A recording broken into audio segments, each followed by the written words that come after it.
The pregnancy test sat on the marble counter. Positive. And Charlotte Reynolds was terrified to tell her husband, not because he'd be angry about becoming a father, but because she'd learned to fear his reactions to everything. The way he'd slam his fist, the way his voice would go quiet and deadly, the way he'd grab her wrist just hard enough to leave marks no one else would see. But here's what Charlotte didn't know yet. In exactly 3 months, her husband would plan a gala. 500 guests, crystal chandeliers, champagne flowing, his crowning achievement. What he didn't know, every single guest would be undercover FBI. The waiters, the musicians, the photographers, the wealthy socialites, all of them, federal agents waiting for him to make one fatal mistake. And at 8 months pregnant, standing in that ballroom in a champagne silk dress, Charlotte would watch her husband's mask finally slip. Watch him shake her so violently that she'd start bleeding. Watch 500 agents reveal themselves simultaneously. This is the story of how a terrified pregnant woman became the bravest person in the room, how the FBI built an entire fake event just to catch one man, and how sometimes the only way out is straight through the fire. Stay with me, because what happened that night, you won't believe it until you hear every word. The pregnancy test sat on the marble counter. Positive. 3 months along, and Charlotte Reynolds had no idea how to tell her husband without flinching. Her hands shook as she stared at the 2 pink lines. They blurred, refocused, still there, still real. The bathroom felt too small suddenly. The white marble walls pressed in. She could hear her own breathing, fast, shallow, panicked. She'd been hiding it for 2 weeks now. Morning sickness blamed on food poisoning, exhaustion blamed on poor sleep. The growing tenderness in her breast blamed on her monthly cycle that never came. Grant hadn't noticed. Grant never noticed anything about her body unless it disappointed him. The sound of footsteps in the hallway made her heart slam against her ribs. Heavy, purposeful, getting closer. She grabbed the test, looked around wildly. Where could she hide it? The trash? No. He checked the trash. She'd learned that lesson 6 months ago when he had found a receipt for coffee she'd bought herself. Accused her of wasting his money on overpriced lattes. The tampon box. That was safe. He'd never looked there. She shoved the test inside, closed the box, tucked it back under the sink. Her reflection in the mirror looked pale, scared. She pinched her cheeks, forced color into them, smiled. The smile looked wrong, brittle. "Lottie," Grant's voice came through the door, sharp. "We need to talk, now." She unlocked the door. Her fingers fumbled with the latch. Grant stood in their bedroom holding his iPad. His jaw was tight. That muscle in his cheek twitched. The one that always twitched before he got angry. "I'm hosting a gala," he said. No greeting, no warmth, just information delivered like a command. 3 months from now, 500 guests. Reynolds text 20th anniversary. Lottie's stomach dropped. 3 months. She'd be 7 months pregnant by then. Huge. Undeniable. "Grant, I didn't know we were planning something, so..." His hand slammed down on the dresser. The sound cracked through the room like a gunshot. A picture frame rattled. She flinched, hated herself for flinching. "I don't recall asking your permission," Grant said. His voice was quiet now. Dangerous quiet. The kind of quiet that preceded storms. "This is my company, my anniversary, my gala. You'll be there. You'll smile. You'll look presentable. Is that understood?" Lottie did what she always did when he got like this. She counted 1, 2, 3, 4, 5.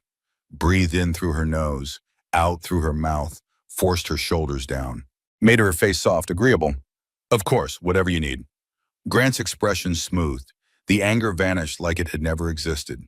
He smiled, set down the iPad, walked over and kissed her forehead. Cold, perfunctory. "Good girl, I knew you'd understand. Now get dressed. We have the charity luncheon at noon." He left the bedroom. She heard him whistling as he walked down the hall. Cheerful, like nothing had happened, like he hadn't just terrified her in their own bedroom.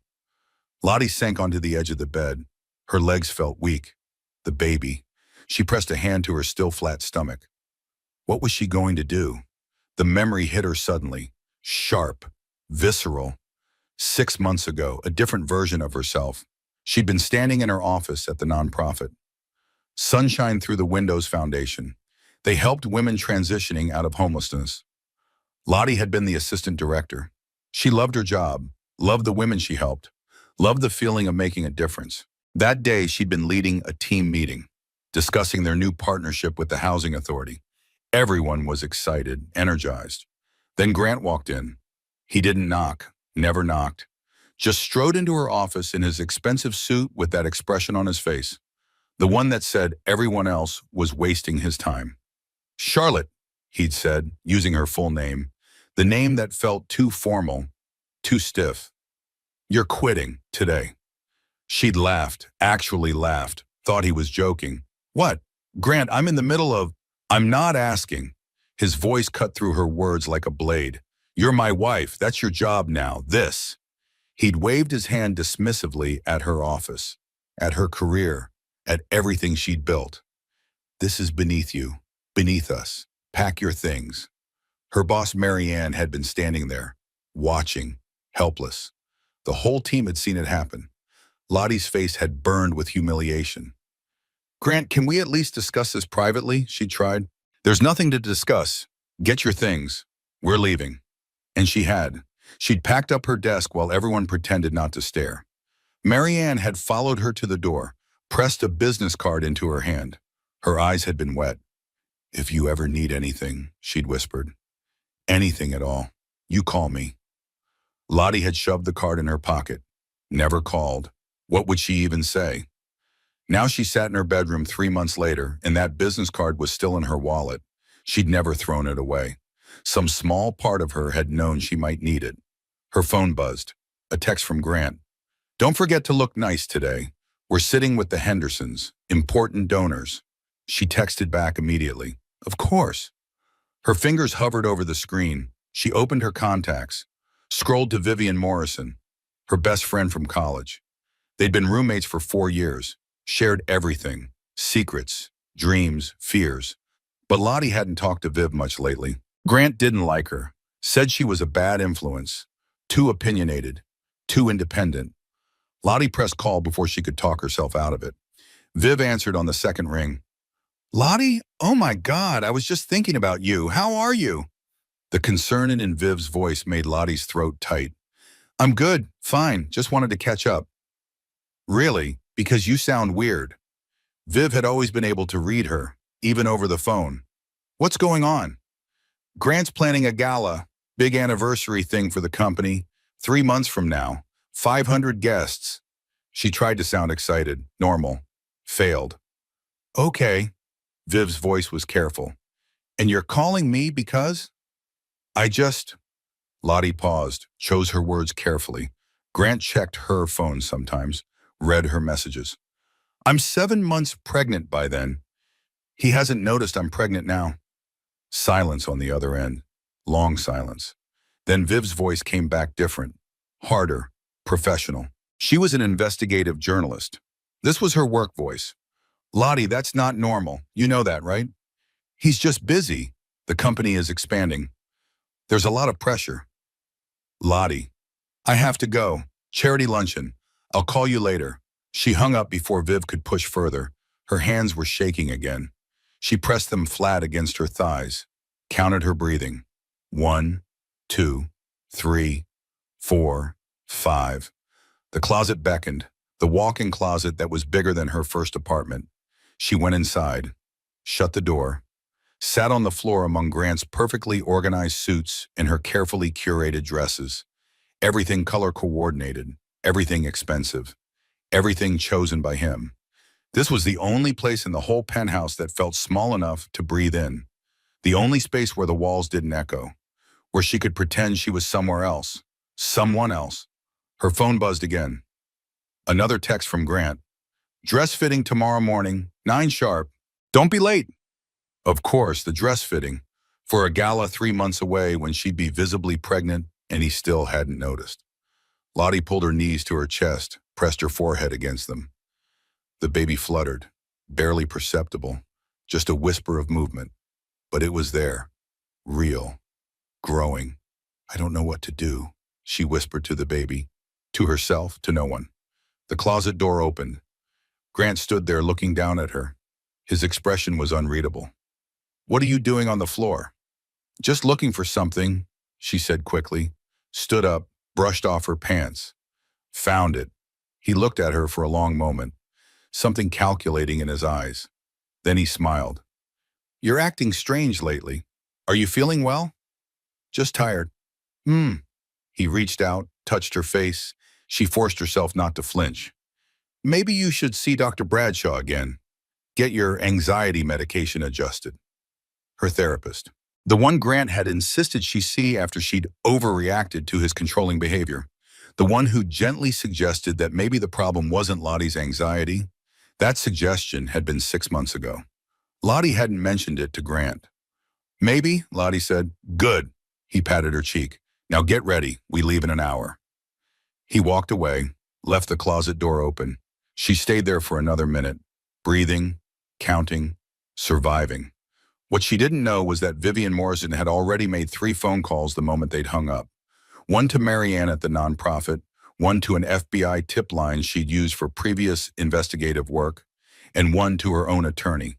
What she didn't know was that the wheels were already turning, that her call for help had been heard. Even if she hadn't realized she was asking for help at all, what she didn't know was that Grant's gala would become the biggest mistake of his life.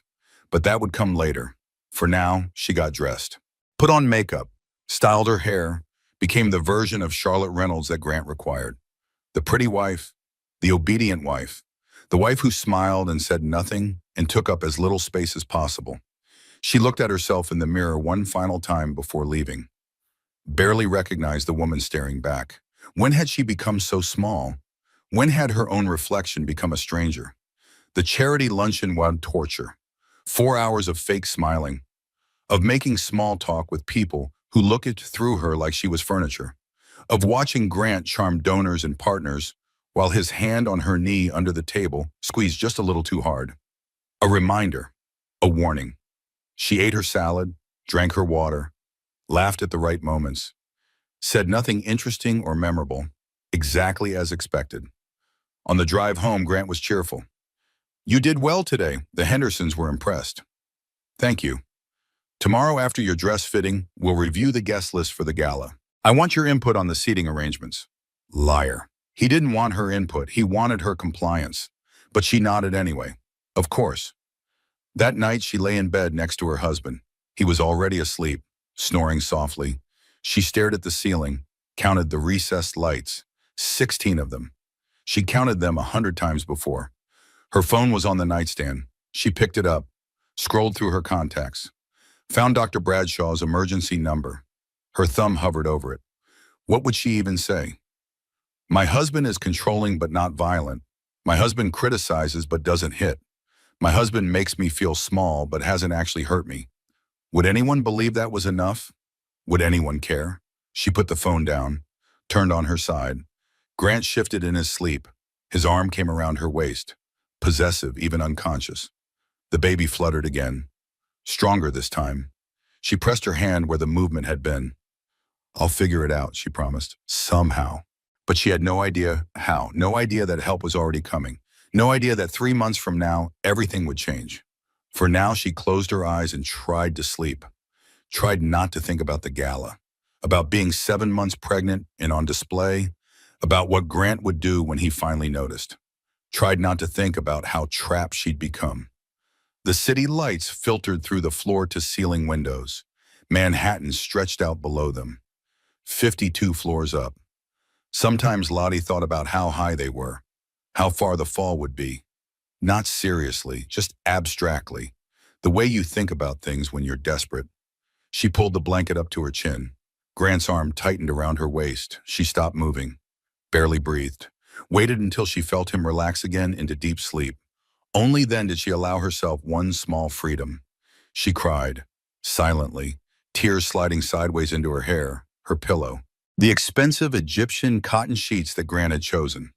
Tomorrow would be another day of pretending, another day of performing, another day of being someone she didn't recognize. But tonight, just for these few hours while he slept, she could admit the truth. She was terrified. She was alone, and she had no idea how to save herself. The boutique smelled like lavender and new fabric.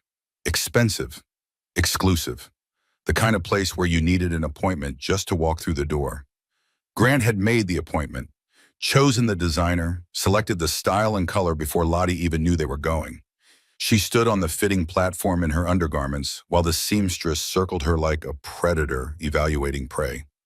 The woman's name was Margot, French accent, perfectly manicured hands that held pins like weapons. Grant sat in a leather chair near the mirrors, his legs crossed, his expression unreadable, watching. "Arms up, please," Margot said. Lottie raised her arms.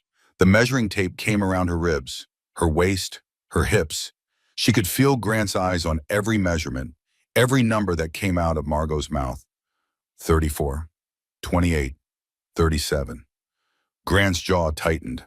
Lottie's stomach clenched. She knew what he was thinking, that she was getting fat, that she was letting herself go, that she was embarrassing him.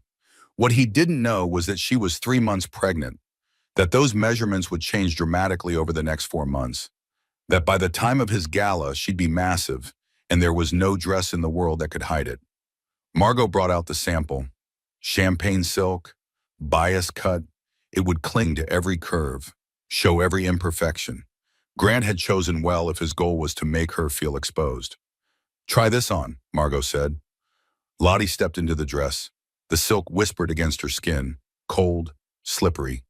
Margot zipped it up. The fit was perfect now. It wouldn't be in 3 months. "Turn," Grant said. She turned slowly. The mirrors showed her from every angle. She looked pale, frightened. The dress was beautiful. She hated it. "It's lovely," Grant said. His voice was flat. "But you'll need to watch your weight between now and the gala. I won't have you looking bloated in the photos." Margot's hands paused on the pins she was placing. Just for a second. Then she continued working. Professional, silent. But Lottie saw something flicker across her face. Pity?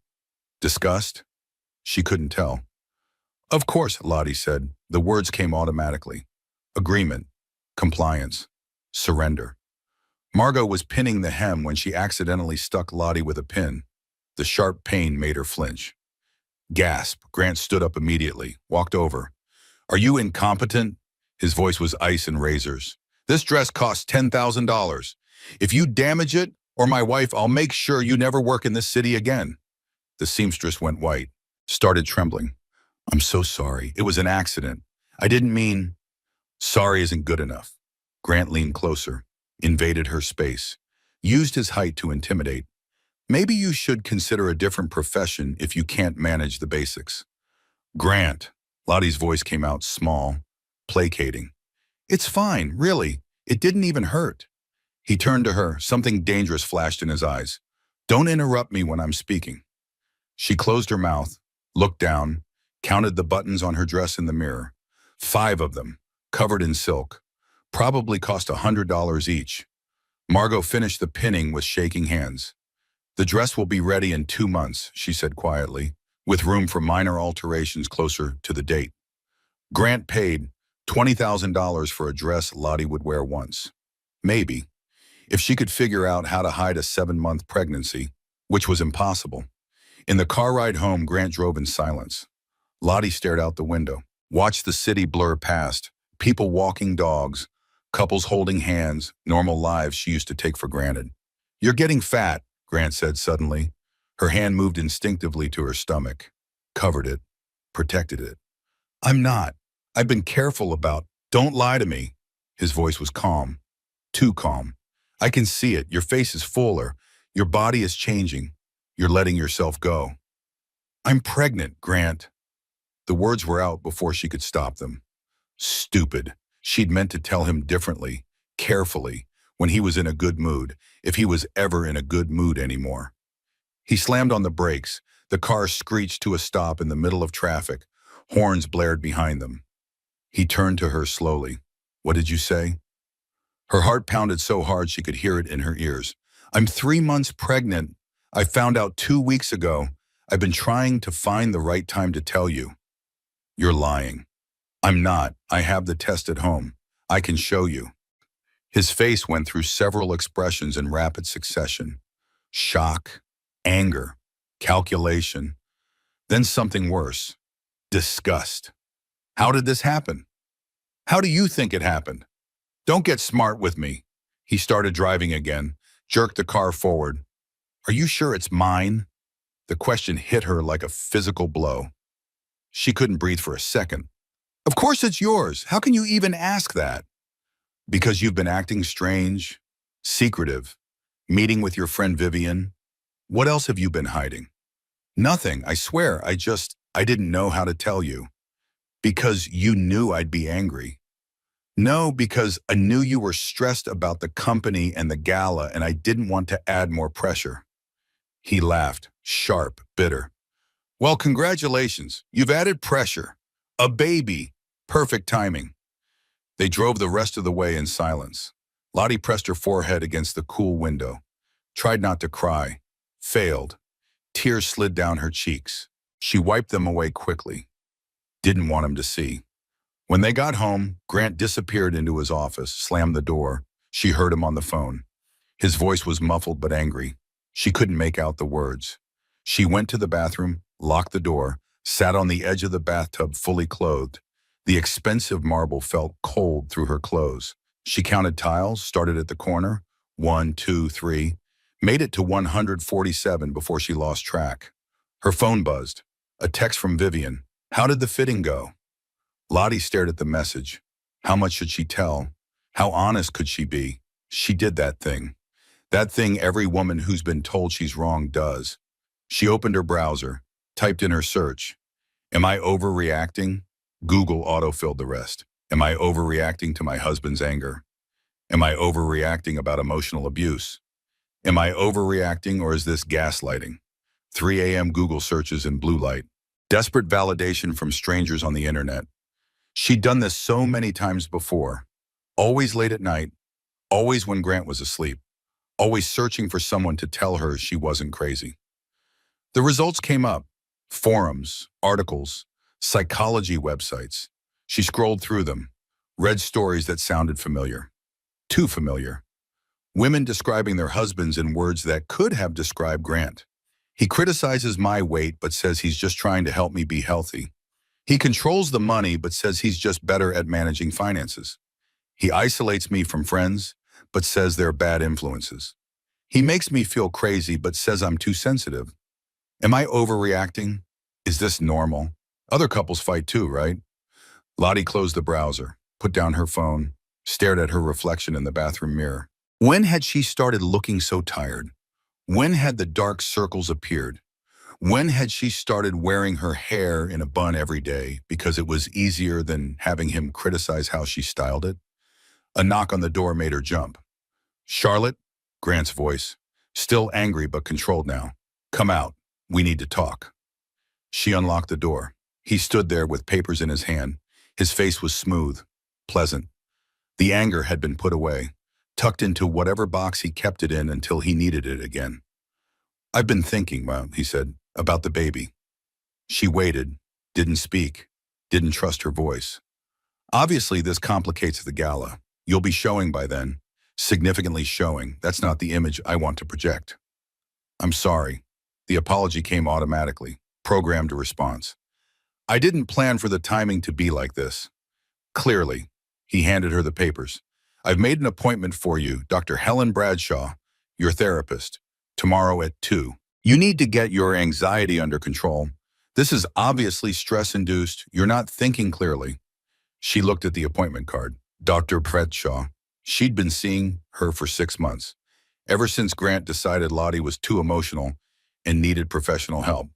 Okay, she said. Good. He touched her face. She made herself not flinch. I'm not angry about the pregnancy. I'm just disappointed that you didn't tell me sooner. We're supposed to be a team, Charlotte. Teams communicate. The word team almost made her laugh. When had they ever been a team? When had he ever consulted her about anything? Asked her opinion? Valued her input? But she nodded, smiled. You're right. I should have told you sooner. Yes, you should have. He kissed her forehead, walked away. She stayed in the bathroom doorway, the papers in her hand, Dr. Bradshaw's appointment card on top. Below it, something else. A printout from a website about pregnancy weight gain. Normal ranges. What to expect. Highlighted sections about staying healthy. No, not healthy, thin. He'd highlighted sections about not gaining too much weight, about exercise routines, about portion control. At the bottom, he'd written in his neat handwriting, "No excuse to let yourself go." She crumpled the papers, threw them in the trash, immediately regretted it. He might check the trash. He'd done it before. She smoothed them out, put them on the counter, would deal with them later. The next day, she sat in Dr. Bradshaw's office. The beige couch was familiar now, worn in the same spot where she always sat. The tissue box was in the same place on the side table. She'd used it many times before. Dr. Bradshaw was in her mid-50s. Kind eyes, gentle voice. She'd been carefully documenting Lottie's sessions for 6 months, building a picture, waiting for the right moment. "Charlotte," Dr. Bradshaw said, "Grant called me this morning. He said you told him about the pregnancy." "Yes." "How did he react?" "He was surprised, but he's dealing with it. We both are." "That's not what I asked. I asked how he reacted." Lottie picked at the hem of her shirt. "He was upset at first, but then he calmed down. He's fine now." "Was he angry?" "A little, but I understand why. I should have told him sooner." Dr. Bradshaw leaned forward. Her voice was very gentle, very careful. "Charlotte, I need you to hear something. Pregnancy doesn't cause abuse. It often reveals it." The word hung in the air. Abuse. Heavy, ugly, not applicable to her situation. Grant didn't hit her. He had a temper. That was different, right? "He's not abusive," Lottie said. Her voice sounded defensive even to her own ears. "He's just particular, stressed. The company is expanding. There's a lot of pressure." "I see." Dr. Bradshaw made a note. The pen scratched across paper. That sound always made Lottie nervous. What was she writing? What did it mean? "I'd like you to think about something between now and our next session," Dr. Bradshaw said. "Imagine your daughter is grown. Imagine she's married. And imagine she describes her marriage to you the same way you describe yours. What would you tell her?" The question hit Lottie like cold water. She couldn't answer, couldn't even think about it without her throat closing up. "Just think about it," Dr. Bradshaw said softly. "That's all I'm asking." The session ended. Lottie drove home on autopilot. The question echoed in her head. What would she tell her daughter? She'd tell her to leave.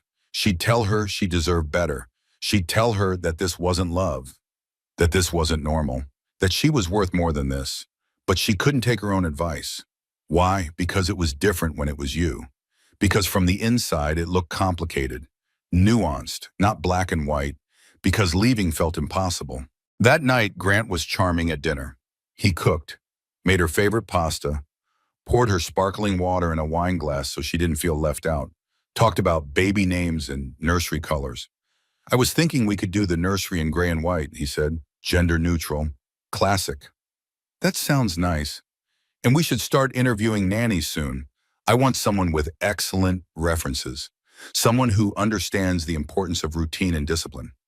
Of course, a nanny, because even their baby would be something to control, something to manage according to Grant's specifications. But she smiled, agreed, played her part. After dinner, he went to his office to work. She cleaned up, loaded the dishwasher, wiped down the counters, found herself doing it slowly, methodically, delaying the moment when she'd have nothing to do but think. Her phone rang. "Vivian," she answered quietly. "Hey, you never texted me back. How are you? How did the fitting go?" "It was fine." "Lottie, come on, talk to me. What's really going on?" And there it was, the concern in Viv's voice, the genuine care. It made something crack inside Lottie's chest, made her eyes burn. "I told him," she whispered, "about the pregnancy. And he called me fat, if it was his, then made me an appointment with my therapist to manage my anxiety." Silence.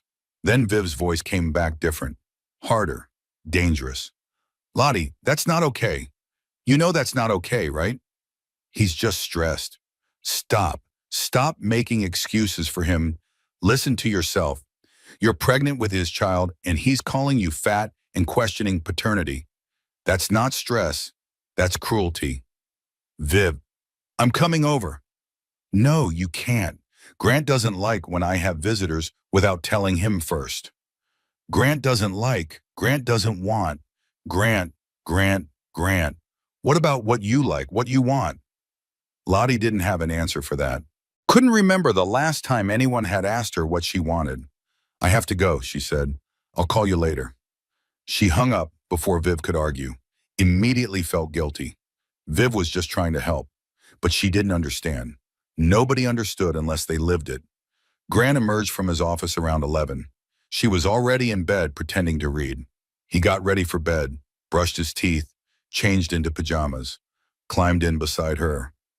I've been thinking, he said, about the gala. Her stomach tightened. Okay. We'll need to manage the optics carefully. You'll be 7 months pregnant by then. Very visibly pregnant. But if we do it right, it could actually work in our favor. The family man image. Successful CEO with a baby on the way. Right. So we'll need you to look perfect, glowing, happy. None of this tired, anxious energy you've been giving off lately. Understood? Understood. He kissed her, rolled over, was asleep within minutes.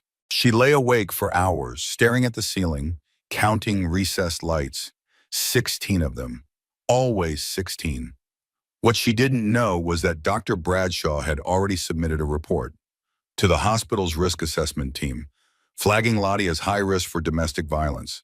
Pregnant victim, escalating control, classic pattern. What she didn't know was that the report had been forwarded to someone else, someone who'd been waiting for exactly this kind of case. What she didn't know was that her question about what she'd tell her daughter had haunted Dr. Bradshaw too, enough to break confidentiality, enough to make that call. But Lottie didn't know any of that yet.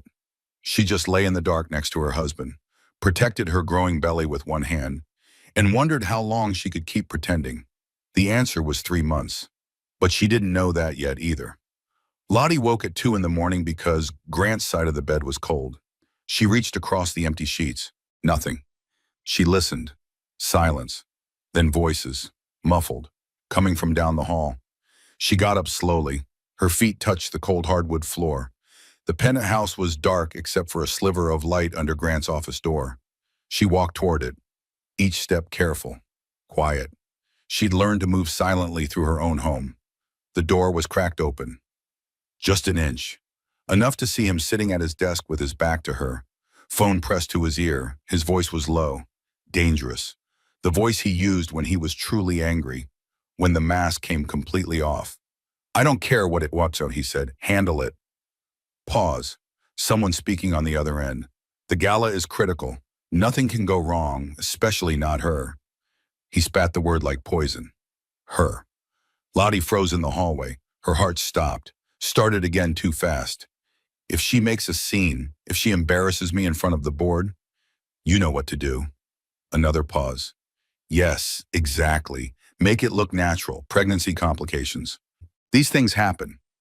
The world tilted. Lottie's hand flew to her mouth, pressed hard to stop the sound that wanted to escape. He couldn't mean, he wouldn't, but his voice was so cold, so certain. I'll transfer the money tomorrow. Half now, half when it's done. Pause. No, she suspects nothing. She's too stupid to see what's right in front of her face. Click. He set down the phone, started to turn in his chair. Lottie ran, silent as a ghost, back down the hallway.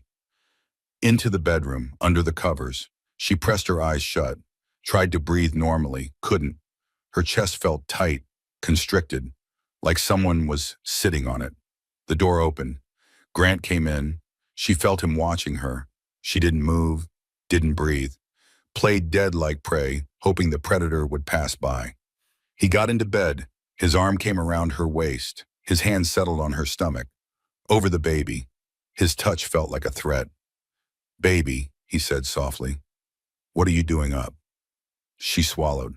Opened her eyes, but bathroom. I was just coming back. His hand pressed slightly harder on her stomach. Not enough to hurt. just enough to remind her who had the power. Come back to bed. You need your rest. She nodded, turned away from him, curled on her side with her hands protecting her belly. He fell asleep quickly, his breathing evening out, his grip loosening. She didn't sleep. Couldn't. Her mind was racing. You know what to do. Make it look natural. Pregnancy complications. He was planning something terrible. For the gala. For her. Maybe for the baby. She had to tell someone. But who? Her parents were in Florida. She hadn't talked to them in months. Grant said they were overbearing, interfering. She believed him, or at least stopped arguing. Vivian, she had to call Vivian, but it was 2:30 in the morning. And what would she even say? My husband implied on the phone that he might hurt me? It sounded paranoid, crazy, like her anxiety talking, like she was overreacting. But she'd heard him. She'd heard every word. Morning came too slow and too fast. Grant woke up cheerful, whistling in the shower, making coffee, acting like he hadn't been planning her murder 8 hours earlier. I have meetings all day, he said over breakfast. Will you be okay here alone? Yes. Good. He kissed her forehead, squeezed her shoulder just a little too hard. Remember Dr. Bradshaw at 2, don't miss it. I won't. He left. The door closed, the lock clicked. She was alone. She grabbed her phone, hands shaking so hard she almost dropped it. Called Vivian. It rang, rang. Lottie, Viv's voice was thick with sleep. It's 7 in the morning. Are you okay? Viv, her voice cracked, broke. I need you to tell me the truth. Am I losing my mind? What? No. Why, what happened? I can't explain on the phone. Can you come over, please? Grant's gone for the day. I'll be there in 45 minutes.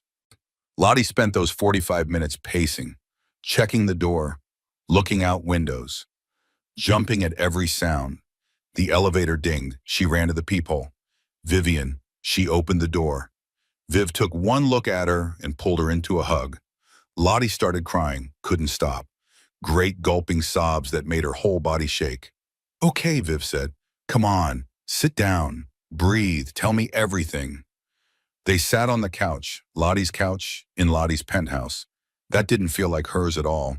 She told Viv about the phone call, every word she could remember. Viv's face got harder with each sentence. When Lottie finished, Viv was quiet for a long time. Then she stood up, walked to her bag, pulled out a folder. A thick folder. I need to show you something, Viv said. I've been documenting.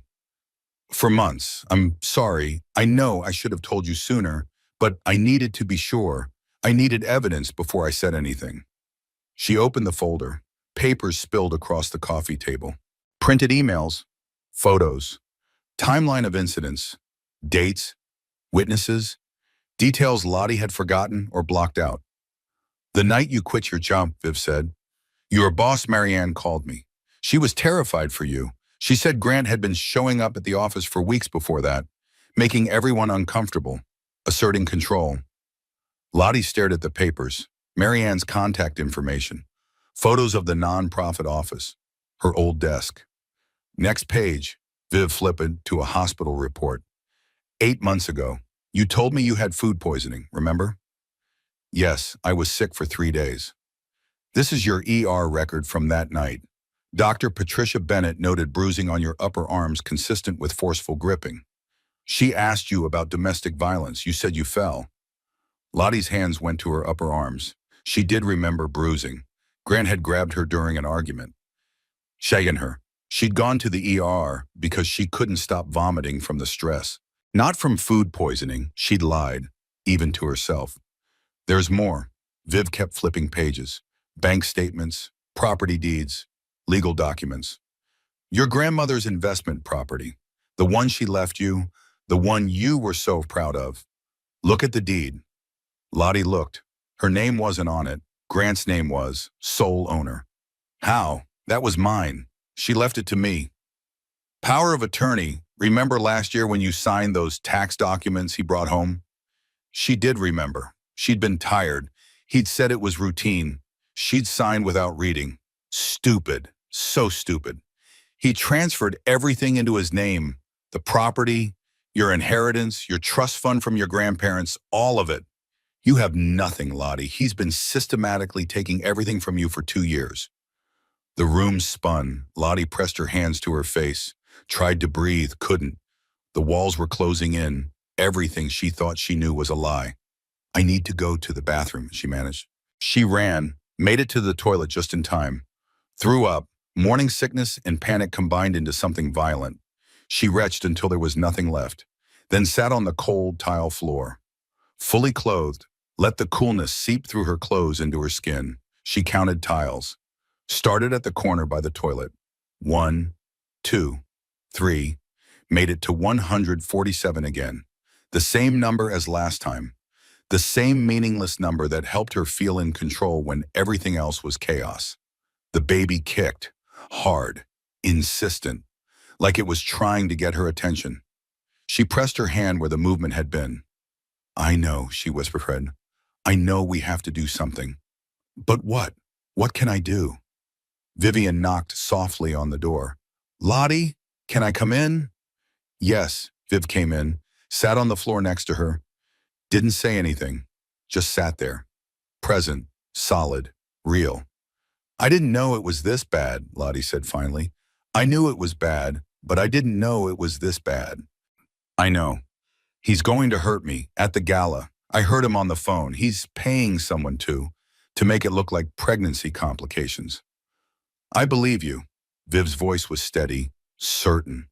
And we're going to stop him. How? I made some calls. After you called me the other day, I contacted someone I've worked with before, an FBI agent who specializes in domestic violence cases. Her name is Rebecca Torres. She's expecting to hear from us. The FBI? Lottie's voice came out high, panicked. Viv, I can't. Grant will find out. He'll what? Hurt you? He's already planning to do that. Lottie, this is serious. This is beyond anything you can handle alone. You need help. Professional help. Legal help. But I don't have any proof. Just a phone call I overheard. That's not enough. It's a start. Viv pulled out her own phone. I recorded some of what you told me. With your permission, I want to send it to Agent Torres. She can tell us what to do next. Uy, I don't know. Lottie, look at me. Viv took her hands, held them tight. You have to survive. You and this baby. Nothing else matters right now. Not the penthouse, not the money, not what people think. Just survival. Can you do that? Could she? Could she actually fight back? Actually try to escape? Or would she just curl up and wait for whatever Grant had planned? The baby kicked again. Harder this time. Painful. A reminder that she wasn't just making decisions for herself anymore. Okay, she said. Call her. Call Agent Torres. What she didn't know was that Agent Torres had been waiting for this call, that Dr. Bradshaw's report had landed on her desk 3 days ago, that Marianne from the nonprofit had also reached out, that Grant Reynolds had been on the FBI's radar for months, not for domestic violence, for other things, financial crimes, fraud, embezzlement. But they hadn't had a way in, hadn't had anyone willing to testify. Until now. Viv made the call right there on the bathroom floor. Put it on speaker. This is Agent Torres. Agent Torres, this is Vivian Morrison. We spoke 2 days ago about Charlotte Reynolds. Yes, I remember. Is Mrs. Reynolds with you? I'm here, Lottie said. Her voice sounded small, scared. She hated how scared she sounded. Mrs. Reynolds, thank you for reaching out. I know this is difficult. Can you tell me what's changed since Vivian and I last spoke? Lottie told her about the phone call, every detail. Agent Torres didn't interrupt, didn't question, just listened. When Lottie finished, there was a pause. Mrs. Reynolds, I believe you, and I want to help you, but I need you to understand something. If we proceed with this, your life is going to change completely. There's no going back. Are you prepared for that? I don't know. That's honest. I appreciate honesty. Agent Torres' voice was kind but firm. Here's what I can tell you. Your husband is under investigation. Not for domestic violence, though we have enough evidence to pursue that now. For financial crimes, wire fraud, securities violations. We've been building a case for 2 years. What? Lottie couldn't process this. Grant? Her husband? I don't understand. You don't need to understand everything right now. What you need to know is this. We can protect you. We can stow what he's planning. But we need your cooperation. And we need to move quickly. His gala is in 3 months. Yes, June 15th. Perfect. That gives us time. Mrs. Reynolds, how do you feel about helping us catch your husband in the act? The question hung in the air. How did she feel? Terrified, relieved, angry, devastated, all of it at once. I want him to pay for what he's done, she said finally. Not just to me, to everyone he's hurt. Good, that's what I needed to hear. Can you meet me tomorrow? Somewhere your husband doesn't know about? The Botanical Gardens, East Entrance. I go there sometimes. He doesn't monitor that. Doesn't monitor that? Agent Torres' voice sharpened. He monitors other places? He checks my phone sometimes, looks at my location, asks where I've been. I see. Okay, Botanical Gardens, East Entrance, tomorrow at 10 in the morning. Come alone. Don't tell anyone where you're going. Not even Vivian. If your husband asks, you're shopping for maternity clothes. Understood? Understood. Mrs. Reynolds, you're doing the right thing. It takes tremendous courage to make this call. Don't forget that. They hung up. Lottie looked at Vivian. I think I just agreed to help the FBI take down my husband. Yes, you did. Viv smiled, sad, proud. I'm so proud of you. I'm terrified. That's normal. Being terrified means you're smart enough to understand how serious this is. They sat on the bathroom floor for a while longer. Then Lottie got up, washed her face, looked at herself in the mirror. She looked different somehow. Not better, just more awake, like someone who'd been sleepwalking and finally opened her eyes. Vivian helped her go through the folder. All the evidence, all the documentation, photos of bruises Lottie didn't remember posing for, medical records, financial documents, a timeline that showed clear escalation over 2 years. When did you start collecting all this? Lottie asked. About a year ago. Remember that party at your place? When Grant screamed at you for burning the appetizers? Lottie remembered. She'd been so humiliated. All their friends watching. She'd locked herself in the bedroom and cried. Viv had come to check on her, stayed with her for an hour. I knew then, Viv said. I knew something was really wrong. So I started paying attention. Taking notes, keeping records, just in case. Thank you. The words felt inadequate, but Lottie meant them with everything she had. Thank you for not giving up on me. Never. I'll never give up on you. At 1:30, Lottie made Viv leave. She had the appointment with Dr. Bradshaw at 2. Couldn't be late. Grant would know if she was late. She drove to the therapist's office on autopilot. Her mind was spinning. FBI, investigation, evidence, Gala, trap, danger, safety, freedom, prison. All of it swirling together until she couldn't think straight. Dr. Bradshaw's waiting room was empty, quiet. The receptionist smiled at her. Go right in, she's expecting you. Lottie sat on the familiar beige couch. Dr. Bradshaw came in with her notepad, closed the door, sat down across from her. Charlotte, how are you? And for the first time in 6 months of therapy, Lottie told the complete truth. Everything, the phone call, the folder, the FB, why I'm on of it. She cried through most of it. Dr. Bradshaw handed her tissues, listened without judgment. When Lottie finished, Dr. Bradshaw was quiet for a long moment. Then she did something unexpected. She smiled. Do you know why I filed that report? Dr. Bradshaw asked.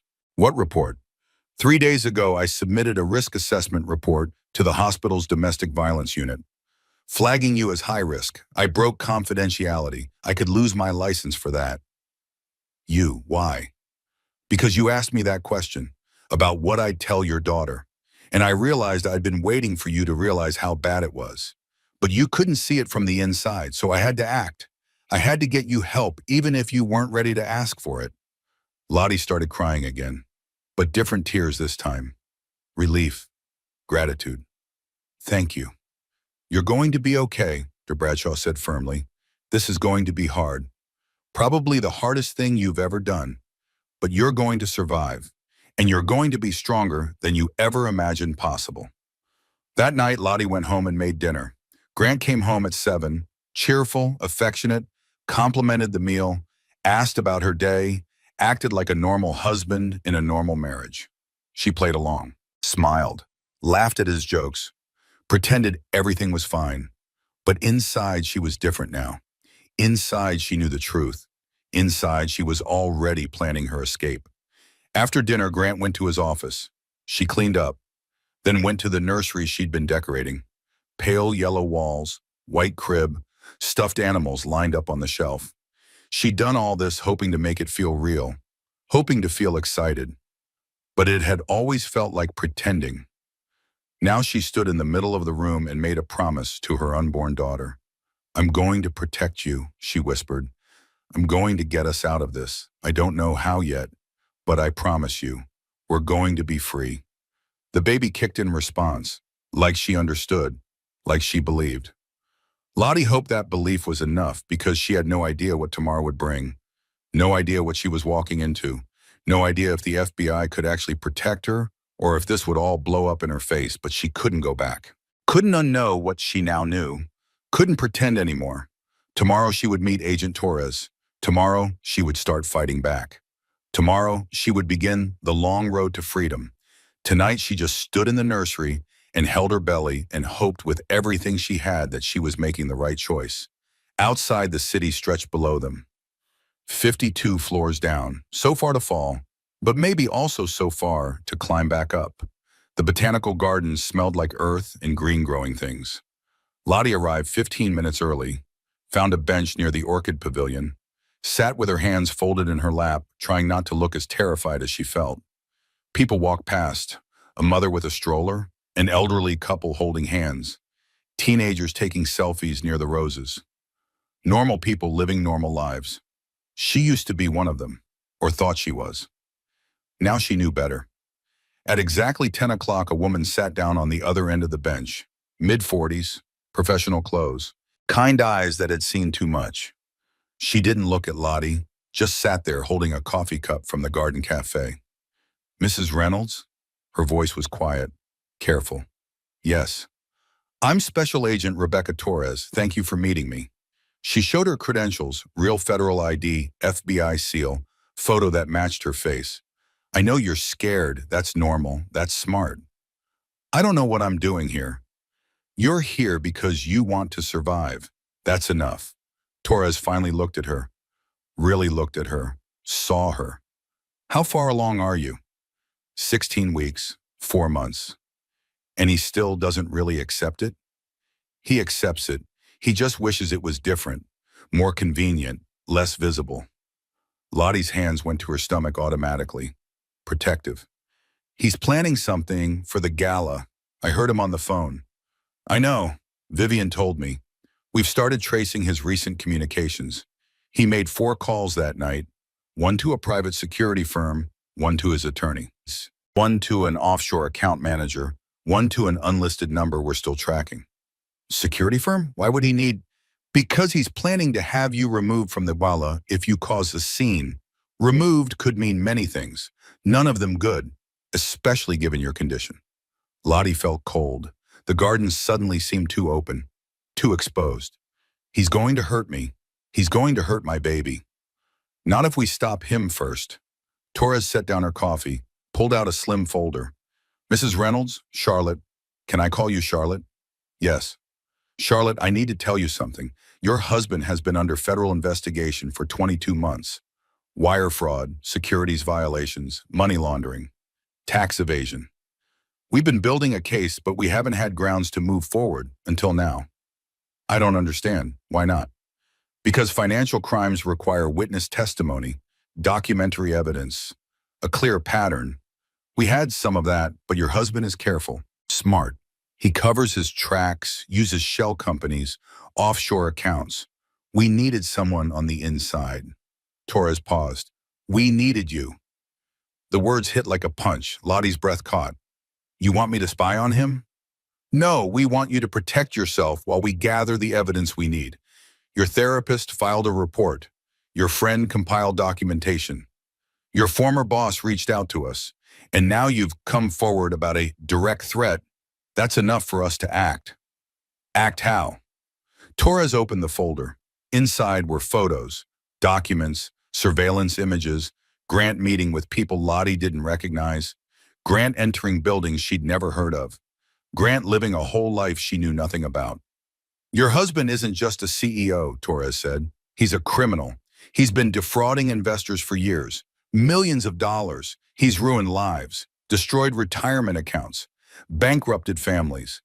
And he's done it all while pretending to be a respectable businessman. Lottie stared at the photos. This was Grant, but also not Grant. Or maybe this was who he'd always been and she'd just never seen it. What do you want me to do? I know what to do, she asked. We want to turn his gala into an operation. A sting. Torres pulled out more papers. Diagrams, floor plans, guest lists. 500 people will be invited to this event. What if all 500 were federal agents? What? We create a complete fake gala. Every guest is FBI, marshals, local police, state troopers. We build fake identities, backgrounds, reasons to be there. Your husband invites real people, but we intercept the invitations, send regrets, replace them with our agents. Lottie's mind spun. That's insane. He'll know. He'll figure it out. No, he won't, because he doesn't actually know these people. He sends invitations to impress donors and investors. Most are strangers to him. Business contacts, industry people, wealthy socialites. He's never met most of them. We can replace them easily. But his business partners, his board members, the people he actually knows, we'll handle them. Some will cooperate with the investigation once we approach them. Some will be detained on other charges that night. Some will simply not show up. By the time the gala happens, every person in that room will be working for us. The scope of it was staggering. Impossible, but Torres seemed completely serious, completely certain. Waiting, Lottie asked. Why go to all this trouble? Because your husband will feel safe, powerful, surrounded by witnesses he thinks are on his side. That's when men like him slip, make mistakes, show their true nature. Torres leaned closer. And because when he acts, when he hurts you, we'll have 500 federal witnesses, perfect documentation, ironclad evidence. He won't be able to deny it, won't be able to charm his way out, won't be able to hurt another woman ever again. The weight of it settled on Lottie's chest. You want me to be bait? No, I want to give you the power. You'll wear a wire, audio and video, panic button hidden in your jewelry. We'll have agents positioned everywhere. The moment you're in danger, we move. But we need you to act naturally. Be yourself. Let him think he's winning. And if something goes wrong, nothing will go wrong. But if it does, Torres looked at her for a long moment. Then we have a backup plan, and a backup for the backup, and 50 agents whose primary job is your safety. Charlotte, I won't lie to you. There's risk. But doing nothing is riskier. He's already planning something. At least this way you're not alone. Lottie thought about that, about not being alone. She'd been alone for so long, even surrounded by people, especially surrounded by people, because none of them really saw her, really knew what was happening. There's something else, Torres said. Your husband's assistant, Jenna Palmer. She came to us 3 weeks ago. Jenna, why? Because she's been watching him treat you like this for 2 years, and because she has recordings, emails, documentation of his abuse, not just of you, of female employees, business partners who wouldn't cooperate, investors who questioned him. He's been systematically destroying anyone who gets in his way. Torres pulled out a thumb drive. This is everything Jenna gave us. I'm giving you a copy, not because you need to see it, but because you need to know. You're not the only victim. You're not crazy. You're not overreacting. He's dangerous. To you, to others, and you have a chance to stop him. Lottie took the thumb drive. It felt heavy, heavier than it should. I need time to think. You have until Friday, 3 days. After that, we need to start building the operation. The gala is in 78 days. That's barely enough time to set up an operation this complex. What do I do until then? Go home, act normal. Don't tell your husband about this meeting. Don't change your behavior. Don't give him any reason to suspect. Torres stood, pulled out a card. This has my direct number. Memorize it. Don't save it in your phone. If you need me, if anything happens, you call, day or night. Understood? Understood. Torres walked away, disappeared into the gardens. Lottie sat on the bench for a long time after, watching people pass, living their normal lives, wishing she could trade places with any of them. Her phone buzzed. Text from Grant. Where are you? Her heart jumped. She typed back quickly. Maternity shopping, found some cute things, home soon. Good. Dinner at 7 with the Hendersons. Wear something nice. Of course, more performing, more pretending, more playing the perfect wife for an audience that would judge her no matter what she did. She stood up, started walking toward the exit, stopped, turned around. There was a small garden shop near the Orchid Pavilion. She went inside, looked around, found what she wanted. A small jade plant, hardy, difficult to kill, symbolic of good luck and prosperity. She bought it, carried it to her car, set it carefully in the passenger seat. When had she last bought something just because she wanted it? When had she last made a choice without considering Grant's opinion first? She couldn't remember. The plant sat in the passenger seat all the way home. Small, green, alive. A tiny act of rebellion, of self-determination, of hope. At home, she put it in the kitchen window. Grant came home while she was watering it. What's that? He asked. A plant. I bought it today. He looked at it, looked at her. We don't need plants. I wanted it. Something flickered across his face. Surprise? Annoyance? It was gone too quickly to tell. Fine, but don't let it die. I won't have dead plants in my home. Our home, she said quietly. What? Nothing. I'll take care of it. He left the kitchen. She touched the jade plant's leaves, smooth, cool, real. I'm going to take care of both of us, she whispered. Dinner with the Hendersons was torture as always. 4 hours of fake smiling while Grant's hand on her knee squeezed warnings. While Mrs. Henderson made pointed comments about Lottie's weight gain. While Mr. Henderson told inappropriate jokes and Grant laughed too loud. But now Lottie saw it differently, saw how Grant controlled every interaction, steered every conversation, made sure she never spoke unless spoken to, never expressed an opinion, never existed except as an extension of him. How had she not seen it before? Or had she seen it and just convinced herself it was normal? That night in bed, Grant was affectionate, wanted sex. She went through the motions. Let him touch her. Move on top of her. Finish.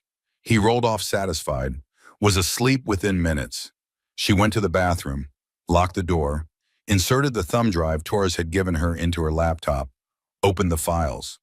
What she saw made her physically sick. She had to stop 3 times to throw up, had to sit on the cold tile floor breathing through her nose until the nausea passed. Emails from Grant to investors, lying about returns, falsifying documents, stealing money and blaming market fluctuations. Recordings from Jenna. Phone calls where Grant verbally destroyed female employees, threatened them, made sexual comments, created hostile work environments, drove women to quit, then badmouthed them to prevent them getting hired elsewhere. Video from security cameras. Grant grabbing Lottie's arm hard enough to bruise, shoving her against a wall at a company party when he thought no one was watching, backing her into corners, using his size to intimidate.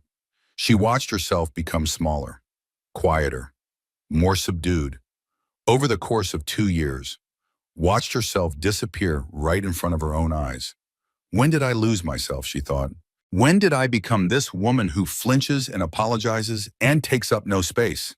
She closed the laptop, deleted the browsing history, put the thumb drive in her tampon box with the pregnancy test, the safest place in the apartment. Then she did that thing women do when they think they've been stupid for not seeing what was right in front of them. She sat on the bathroom floor and apologized to herself. I'm sorry, she whispered. I'm sorry I let this happen. I'm sorry I didn't protect you. I'm sorry I didn't see it sooner. But Agent Torres' words came back to her, clear, firm. You're not stupid. You're a survivor. There's a difference, bro. Survivor. The word felt strange, unfamiliar, but also maybe true. She'd survived, despite everything. Despite 2 years of systematic destruction, she was still here, still functioning, still capable of recognizing the truth when it was finally laid out in front of her. That had to count for something. She went back to bed. Grant was snoring, sprawled across his side, taking up more than half the mattress. She curled into her small corner, protected her belly with both hands. 3 days, she whispered to the baby. I have 3 days to decide. Tell me what to do. Give me a sign. The baby kicked, hard, right against her hand, like she was saying yes, like she was saying fight, like she was saying, we've got this, Mom. Lottie smiled in the dark. First real smile in months. Okay, okay then. We fight. She didn't sleep much that night. Just lay there planning, thinking, imagining a future where she wasn't constantly afraid, where she could breathe without permission, where she could be herself. It seemed impossible. But then again, the FBI creating a fake gala seemed impossible too. And they were apparently going to do it. Why couldn't she do the impossible too? Thursday passed in a blur. Friday came, the 3-day deadline Agent Torres had given her. She made her decision over breakfast while Grant read the newspaper and ignored her. She called Torres from her car in the parking garage of a grocery store she wasn't actually shopping at. Agent Torres, it's Charlotte Reynolds. Charlotte, have you made a decision? Yes. She took a deep breath, let it out slowly. Yes, I'll do it. I'll help you. Whatever you need. Good, that's good. Can you meet me this afternoon? Same place? No, Grant's home early today, but tomorrow, Sunday, I can get away for a few hours. Tell him I'm going to yoga. Perfect. Botanical Gardens, noon. We'll go over everything. Charlotte? Yes? You're doing the right thing. You're saving yourself, you're saving your baby, and you're saving every other woman he might have hurt next. Don't forget that. Lottie hung up, sat in her car in the parking garage, a new jade plant on the passenger seat. She'd bought another one. Bigger this time, more leaves, more life. She'd survived this long. She could survive a little longer, just until the gala, just until Grant's world came crashing down, just until she was free. 75 days, she told the plant, told herself, told her daughter. We can do this for 75 days. The plant sat there silently, green, alive, proof that growth was possible even in difficult conditions. Lottie started the car, drove home, made dinner, played her part. But inside she was different now. Inside she had a plan. Inside she was already halfway free. And Grant had no idea at all.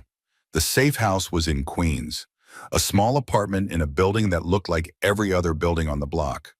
Torres met her at the door, brought her inside. 3 other agents were there, 2 men, 1 woman, all in plain clothes, all watching her with expressions she couldn't quite read. Charlotte, this is Agent Marcus Wells, Agent Sarah Winters, and Detective Owen Marshall. They're part of the task force. Lottie nodded to each of them. Felt suddenly shy, exposed. These people knew everything about her, had read files, seen recordings, watched her at her most vulnerable. Have a seat, Torres said. We have a lot to cover. They sat around a folding table covered in papers, floor plans, guest lists, operational timelines, photos of Grant with dates and locations noted. First things first, Torres said. Are you having any second thoughts? Every single thought is a second thought, Lottie admitted. But I'm here. I'm committed. Good, because once we start this, there's no backing out. Your husband can't suspect anything. Your behavior has to be completely normal. Can you do that? Lottie thought about the last 8 weeks, pretending to be happy, hiding pregnancy symptoms, lying about where she'd been and who she'd talked to. Yes, I've been doing it for months. All right, let's talk logistics. The gala is in 72 days. Here's what that timeline looks like. Torres pulled out a calendar. Dates marked in different colors. Red for operational milestones. Blue for Lottie's checkpoints. Green for Grant's activities they needed to monitor. Week 1 through 4, we build the operation, create fake identities for 500 agents. Intercept invitations, reach out to Grant's real contacts and either get cooperation or neutralize them. Neutralize? Detain on unrelated charges. Convince them to skip the event. Whatever it takes. Some will cooperate, some won't. We can't have wild cards in the room. What about his business partners? Ethan Pierce, the board members? Pierce is already under investigation. 2 board members have agreed to cooperate. 3 we're still working on. They'll be handled. Agent Wells spoke up. Mrs. Reynolds, do you know how many people your husband actually has close personal relationships with? I don't know. Not many. He doesn't really have friends, just business associates. Exactly. We've analyzed his communications. He has approximately 12 people he speaks to regularly outside of work. Of those 12, 7 are business contacts we can manage. 3 are family members, 2 are his attorney and financial advisor. What about his mother? Lottie asked. Diane, she'll definitely be there. Torres made a note. We'll need to brief her separately, see if she'll cooperate or if we need to exclude her from the operation. She won't believe you. She thinks Grant is perfect. She's always protected him. Mothers often do. We'll cross that bridge when we come to it. Agent Winters pulled out a small black box, opened it. Inside was a necklace. Delicate, expensive looking. Pearls with a diamond pendant. This is what you'll wear the night of the Gala, she explained. The pendant contains a camera. Audio and video. The clasp has a panic button. Press it 3 times fast and every agent in the room moves. Lottie took the necklace, held it carefully. It looked so normal, so innocent. What if Grant sees it, examines it? He won't. It's been designed to look exactly like the kind of jewelry he'd approve of. Elegant, classic, expensive but not flashy. Your friend Vivian actually helped us choose the style based on what you usually wear. Viv knows about all this? She's been briefed. She's also agreed to help. She'll be at the gala, not as an agent, as your friend, your support system. Someone real in a room full of fakes. The thought of Viv being there made Lottie feel marginally less terrified. Okay, what else? For the next 3 hours, they walked through every detail, where Lottie would stand, what she would say, how to signal if she needed help, escape routes if something went wrong, medical team on standby, ambulance positioned nearby. We're preparing for every contingency, Torres said, including the worst-case scenario. If he moves faster than we anticipate, if he tries to hurt you before we can intervene. We have protocols. What's the worst-case scenario? Lottie asked. Silence. Torres and Wells exchanged looks. The worst case, Torres said finally, is that he does exactly what he threatened on that phone call. Causes pregnancy complications. Makes it look like an accident. That's what we're stopping. But we need you to understand there's inherent risk. I understand. Do you? Because I need to be very clear. We believe we can protect you, but your husband is dangerous, unpredictable when cornered, violent when his control is threatened. You've seen that yourself. Lottie had. She'd seen his rage, felt his hands on her, heard the threats in his voice. Yes, she understood. What happens to me after? She asked. After the gala, after he's arrested, what's my life like? You'll be protected. We'll have agents assigned to you until trial. You'll testify. That's non-negotiable. But afterward, you're free. New life, new start, whatever you want. Whatever she wanted. The phrase felt foreign. What did she want? She'd spent so long not wanting anything. Not allowing herself to want, keeping her desires small, manageable, acceptable. I want my grandmother's property back, she said. The one he stole from me? I want that. You'll get it. We have forensic accountants already working on untangling his finances. Everything he took from you will be returned. And I want to work again, at the nonprofit, or somewhere similar, helping people. Torres smiled. I think that can be arranged. They worked until 5 in the afternoon. Lottie's head was spinning with information. Protocols, contingency plans, names and faces she needed to remember. This is a lot, she said. It is, but you don't have to remember everything today. We'll meet weekly, go over it again and again until it's second nature. By the time the gala happens, you'll know exactly what to do. Weekly meetings. How do I explain that to Grant? Prenatal yoga every Sunday. 2 hours. There's actually a yoga studio 3 blocks from here. You'll check in, stay for 15 minutes, then come here. We've already set it up with the owner. She's a friend. You've thought of everything. That's our job. Your job is to survive, to play your part at home, to stay calm. Can you do that? Lottie thought about it, really thought. Could she go home to Grant? Sleep beside him? Pretend everything was normal? Let him touch her? Kiss her? Control her? For 72 more days? The answer came from somewhere deep. Somewhere she didn't know existed until this moment. The part of her that had survived this long. The part that had protected herself and her baby without even realizing she was doing it. The part that was stronger than she'd ever imagined. Yes, she said, I can do it. Torres stood, extended her hand. Lottie shook it. The handshake felt significant, like a contract, a promise, a commitment that couldn't be broken. Then we're doing this. Operation Champagne Silk. That's what we're calling it. After my dress, after your dress, after the expensive facade your husband built, that's about to shatter into a million pieces. Lottie drove home slowly, stopped at a red light and looked at her reflection in the rearview mirror. The same face she'd seen that morning, but different somehow. More determined, less defeated. Her phone rang. Grant. Where are you? On my way home from yoga. Got stuck in traffic. How was it? Good. Relaxing. The instructor said the stretches will help with back pain later in pregnancy. Don't overdo it. You look tired lately. Just pregnancy fatigue, normal. Right, well, come straight home. We have dinner plans with Ethan and his wife. Of course they did. More performing. But she could do it.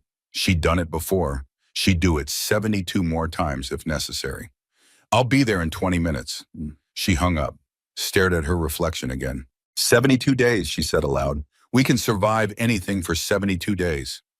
The light turned green. She drove home, parked in the garage, did that thing where she sat in the car unable to make herself go inside. The car had become her sanctuary, the only place Grant couldn't reach her, the only space that was truly hers. She counted. 1, 2, 3, 4, 5. Breathed, gathered her strength, became the version of herself that Grant required. Then she went inside. Dinner with Ethan Pierce and his wife Amanda was enlightening in new ways. Now that Lottie knew Ethan was under investigation, she saw him differently. Saw how he and Grant spoke in half-truths, how they exchanged looks when discussing business, how Amanda seemed worn down in the same way Lottie was. At one point, Amanda leaned close, whispered, "You look different. Has something changed?" Lottie's heart stuttered. Could people tell? Could they see that she'd made a decision? That she was planning something? Just pregnancy, she said lightly. Everything's changing. I remember that feeling, like your body isn't your own anymore. Yes, exactly like that. Except Lottie's body hadn't been her own long before pregnancy. Grant had claimed ownership years ago. She'd just been too blind to see it. After Ethan and Amanda left, Grant was in a good mood. The business discussion had gone well. Some deal was moving forward. Lottie didn't ask details. Didn't want to know. In bed that night, he touched her stomach. The baby kicked against his hand. He flinched, pulled away. Does it always do that? The baby's a girl. We found out this week, remember? Right, she. But his voice had no warmth, no connection, like he was talking about a stranger's child, not his own daughter. Have you thought about names? Lottie asked. Names? For the baby, what we'll call her. Oh no, you handle that, whatever you want. Whatever she wanted. There was that phrase again, except when he said it, it sounded like dismissal, like he didn't care enough to participate. I was thinking, Grace, she said, for my grandmother, the one who left me the property. Grant tensed. Let's not use family names. Too much pressure. Choose something neutral. But, Charlotte, I said no. Drop it. She dropped it, added it to the mental list of things she was fighting for. Her baby's name, her grandmother's memory, her own autonomy. Later, when Grant was asleep, she went to the nursery, stood in the middle of the yellow room, the crib, the changing table, the rocking chair she'd picked out herself. One of the few things Grant had let her choose. Grace, she whispered. Your name is Grace. And you're going to grow up free, I promise you that. The baby kicked in agreement. Lottie sat in the rocking chair, rocked slowly, let the rhythm calm her racing heart. 72 days until the gala. 72 days until everything changed. She could do this. She was doing this. For Grace, for herself, for every other woman Grant might hurt if she didn't stop him. The hardest part was admitting she'd known all along. Every red flag she'd dismissed, every excuse she'd made, every time she'd looked the other way. She'd known, deep down. She'd just been too scared to admit it. But fear had kept her small. Fear had kept her compliant. Fear had nearly cost her everything. Not anymore. Now fear was fuel. Now fear was motivation. Now fear was the thing pushing her forward instead of holding her back. She rocked in the chair until dawn. Watched the city lights give way to sunrise. 52 floors up. So high. But she wasn't thinking about falling anymore. She was thinking about flying. Sunday yoga became Lottie's lifeline. Every week for 8 weeks, she drove to the studio in Queens. Did 15 minutes of stretches in the back corner, then slipped out the side exit to the safe house 3 blocks away. The operation was growing. Every week, Torres showed her updates. More agents recruited, more fake identities created, more of Grant's contacts neutralized or flipped. Week 5 brought unexpected news. Diane Reynolds, Grant's mother, had agreed to cooperate.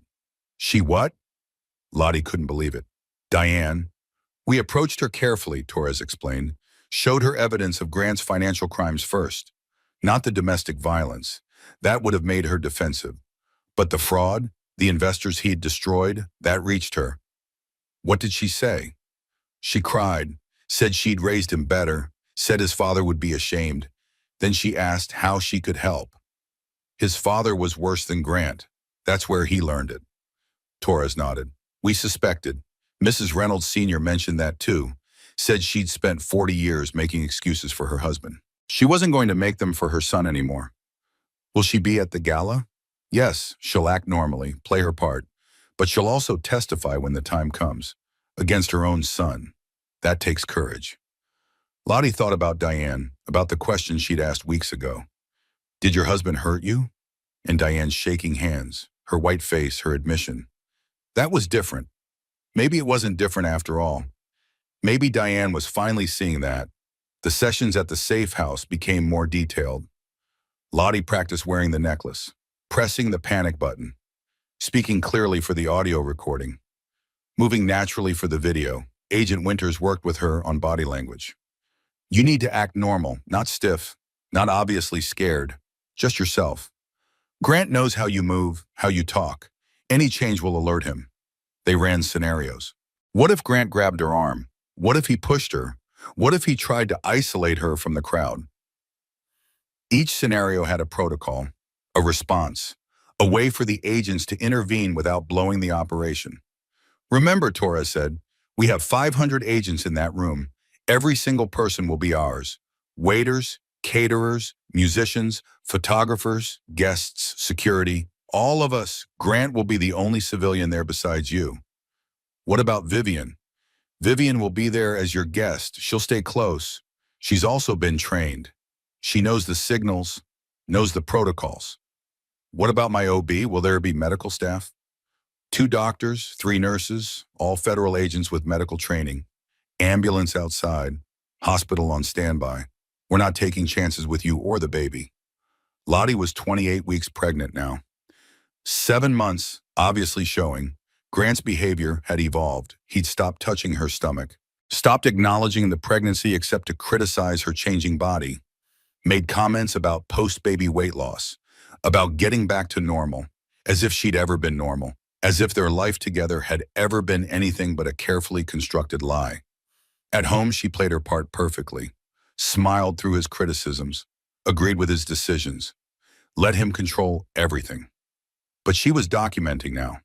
Photos of bank statements, screenshots of emails, recordings of phone calls, everything Torres had asked for. Week 6 brought a scare. Grant found her laptop open to a document she shouldn't have had access to, one of his business files. She'd been looking up information Torres needed, hadn't closed it fast enough. What is this? His voice was ice. Her mind raced. I don't know. I was checking my email. That must have been open from when you used my laptop last week. I didn't use your laptop last week. You must have. I haven't looked at business documents. Why would I? He stared at her.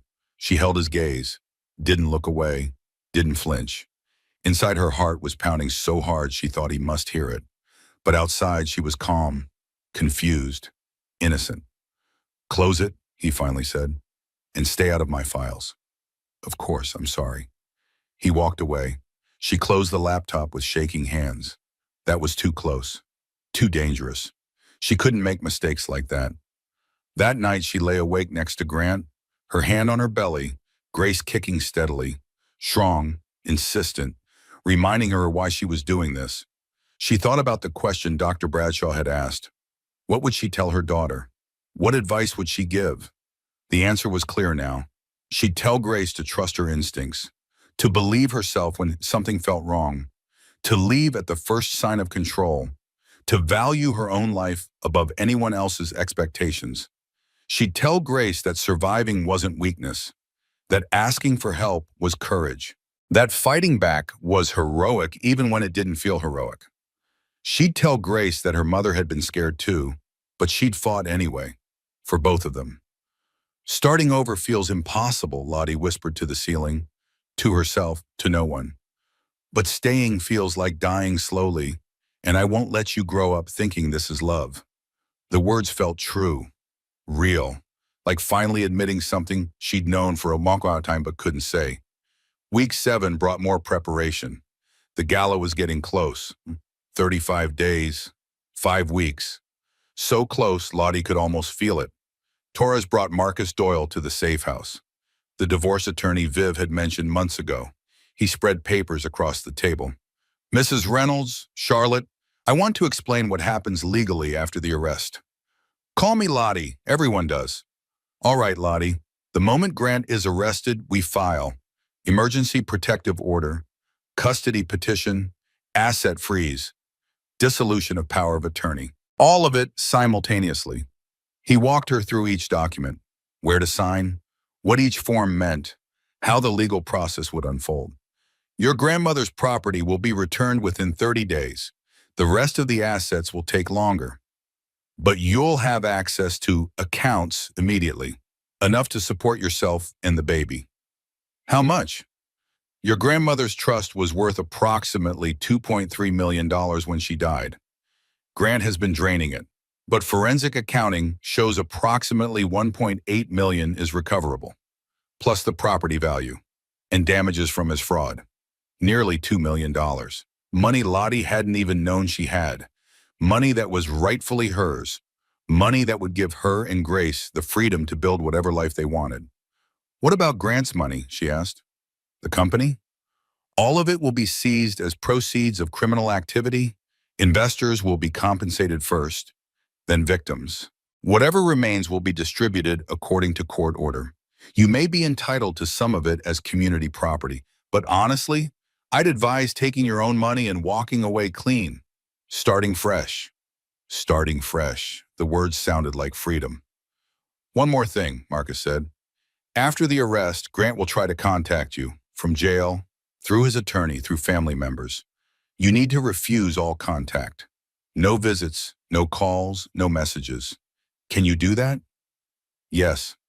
Good, because he'll try to manipulate you, apologize, promise to change, make you feel guilty, blame you for his arrest. Whatever it takes to maintain control, don't let him.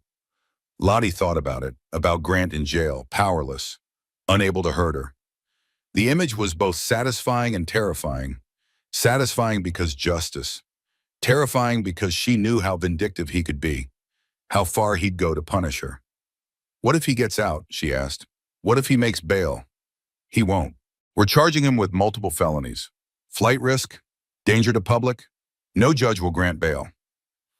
And even if one did, the protective order stands. He comes near you, he goes back to jail. Simple as that. Simple. Nothing about this was simple. But maybe after, maybe then it would be. That night, Grant came home with a dress bag Final fitting tomorrow, 9 a.m., don't be late. The champagne silk, the dress that would cling to her 7-month pregnant body, the dress she'd wear while 500 federal agents watched her husband incriminate himself. I'll be ready, she said. Good.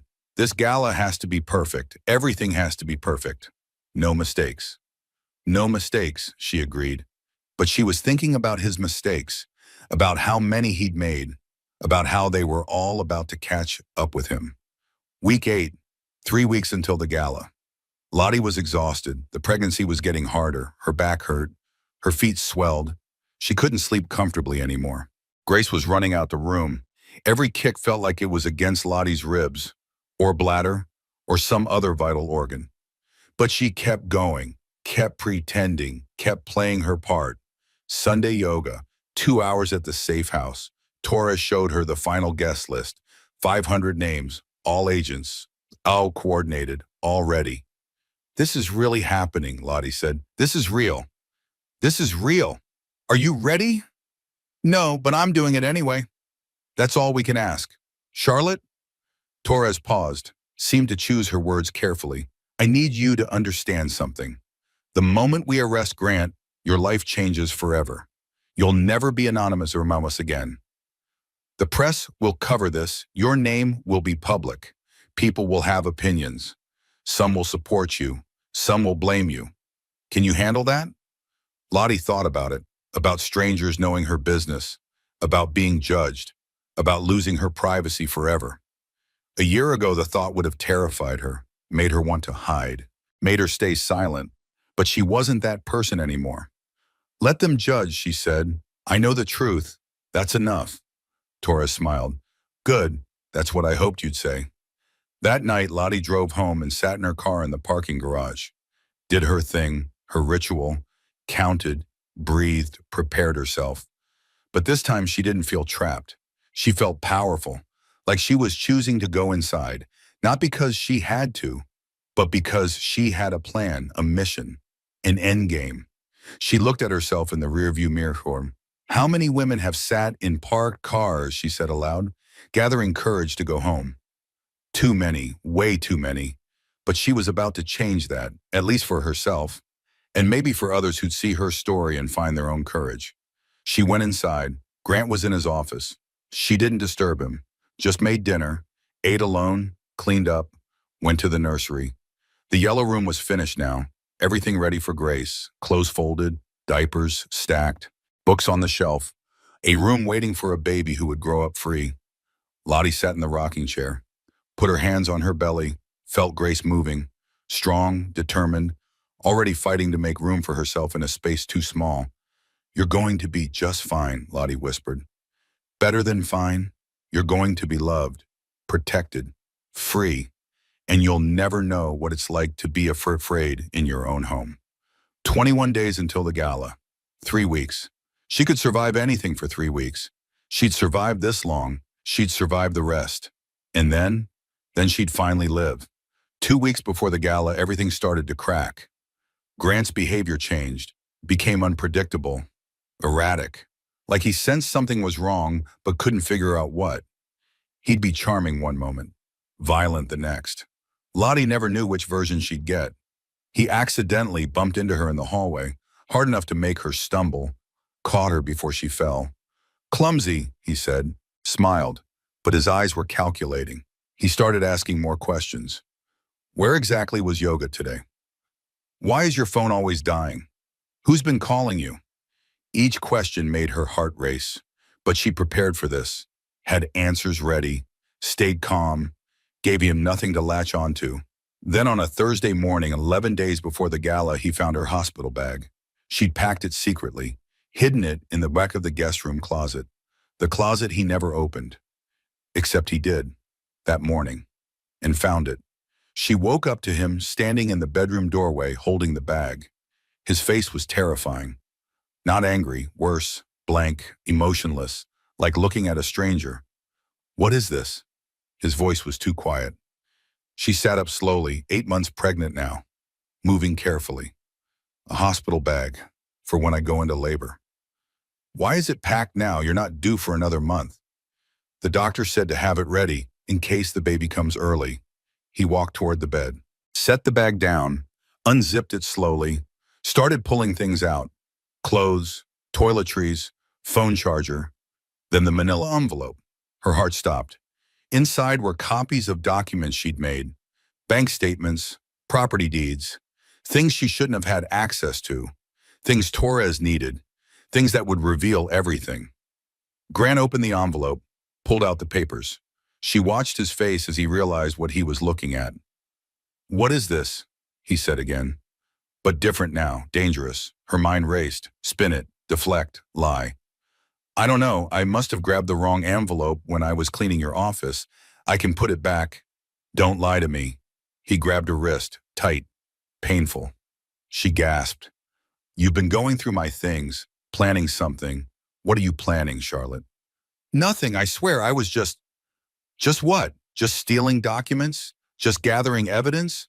For what? Are you planning to leave me?" "No. No, Grant, because if you're thinking about leaving..." His grip tightened. She felt bones grinding together. "You should know. You'll never see this baby. I'll take her. I'll make sure you're declared unfit, unstable. I have proof. Your therapist, your medication, your anxiety. No court will give you custody." She stayed silent. Survival mode. Let him talk. Let him threaten. Don't react. "You're nothing without me," he continued, leaning close. Whispers. Poison. "You have no money, no gi, no support system. I've made sure of that. Everyone you know, everyone you love, they're all mine. They'll choose me, not you." He was wrong, so wrong, but she couldn't tell him that. Couldn't defend herself. Had to let him think he'd won. "You're right," she said softly. "I'm sorry, I wasn't thinking clearly. Pregnancy hormones. I've been anxious about labor, about being a good mother. I wasn't planning anything. I swear." His eyes searched her face, looking for lies, for cracks. She kept her expression calm, defeated, scared, gave him what he wanted to see. He released her wrist, pushed her back against the pillows. "Get rid of these documents, and don't let me catch you going through my things again." "I won't." He took the envelope, walked out. She heard him in his office. The paper shredder, destroying evidence she'd already copied. Evidence Torres already had, but he didn't know that. She sat in bed, trembling. Her wrist was throbbing, already bruising. Dark marks where his fingers had been. She took a photo, another one for Torres, another piece of evidence. Then she started to cry. Not from pain, from something else. The recognition of where she was, how deep she'd fallen, how close to the edge she'd come. She was 8 months pregnant, trapped in a penthouse with a man who'd just threatened to take her baby. 11 days from a sting operation that might work or might blow up in her face, and she was so tired, so unbearably tired. The baby kicked, hard, painful, like she was angry, like she was saying, "Wake up, Mom, fight, don't give up now."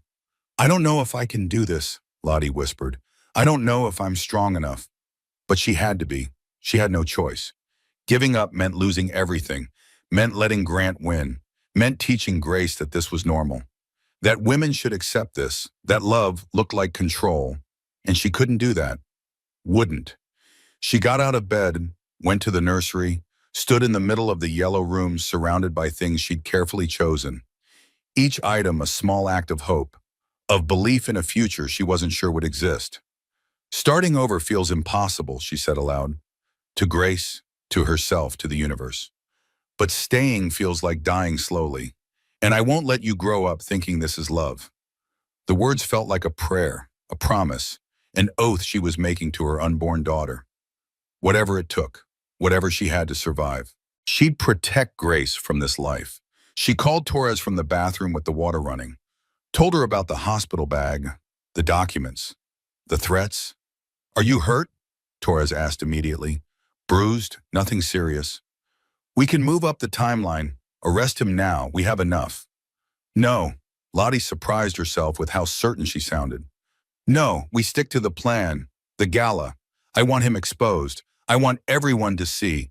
I want him to have no way to deny it, no way to explain it away, no way to play the victim. Lottie, he's escalating. He grabbed you, threatened you, that's assault.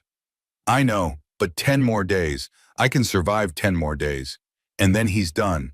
Completely done. No bail, no mercy, no second chances. Torres was quiet for a long moment.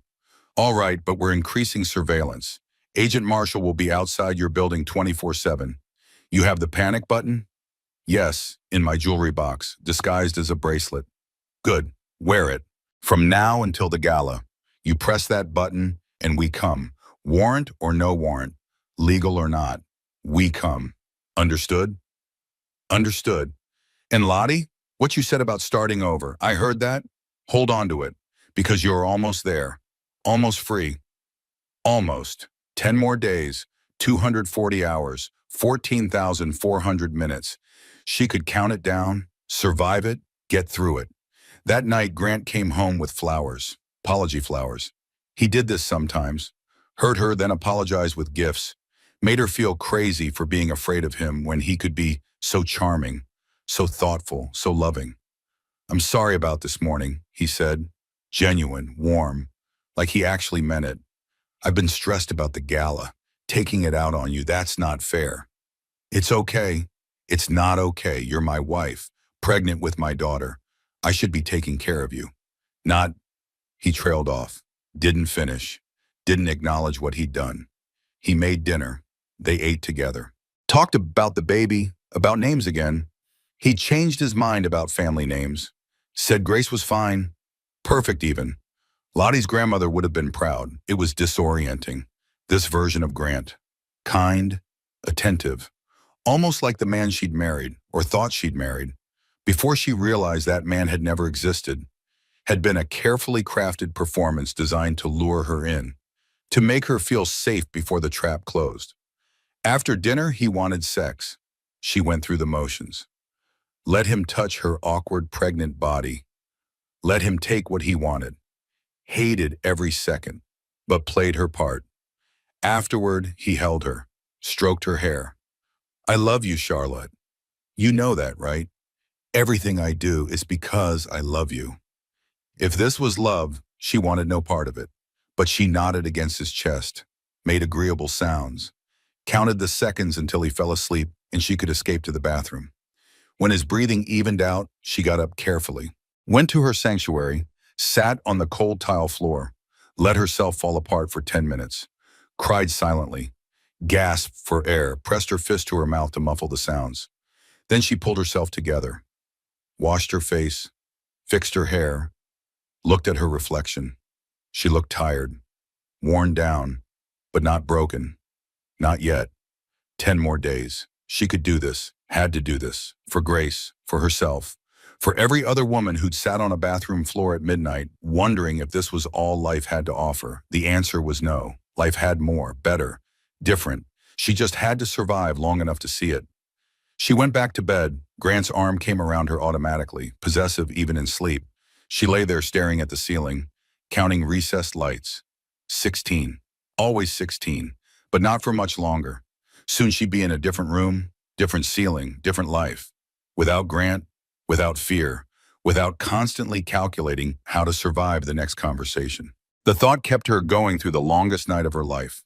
When morning came, she was exhausted, hadn't slept, but she got up anyway, made breakfast, acted normal, played her part. 9 more days until the gala. She marked it on her mental calendar, crossed off another day survived, another victory, however small.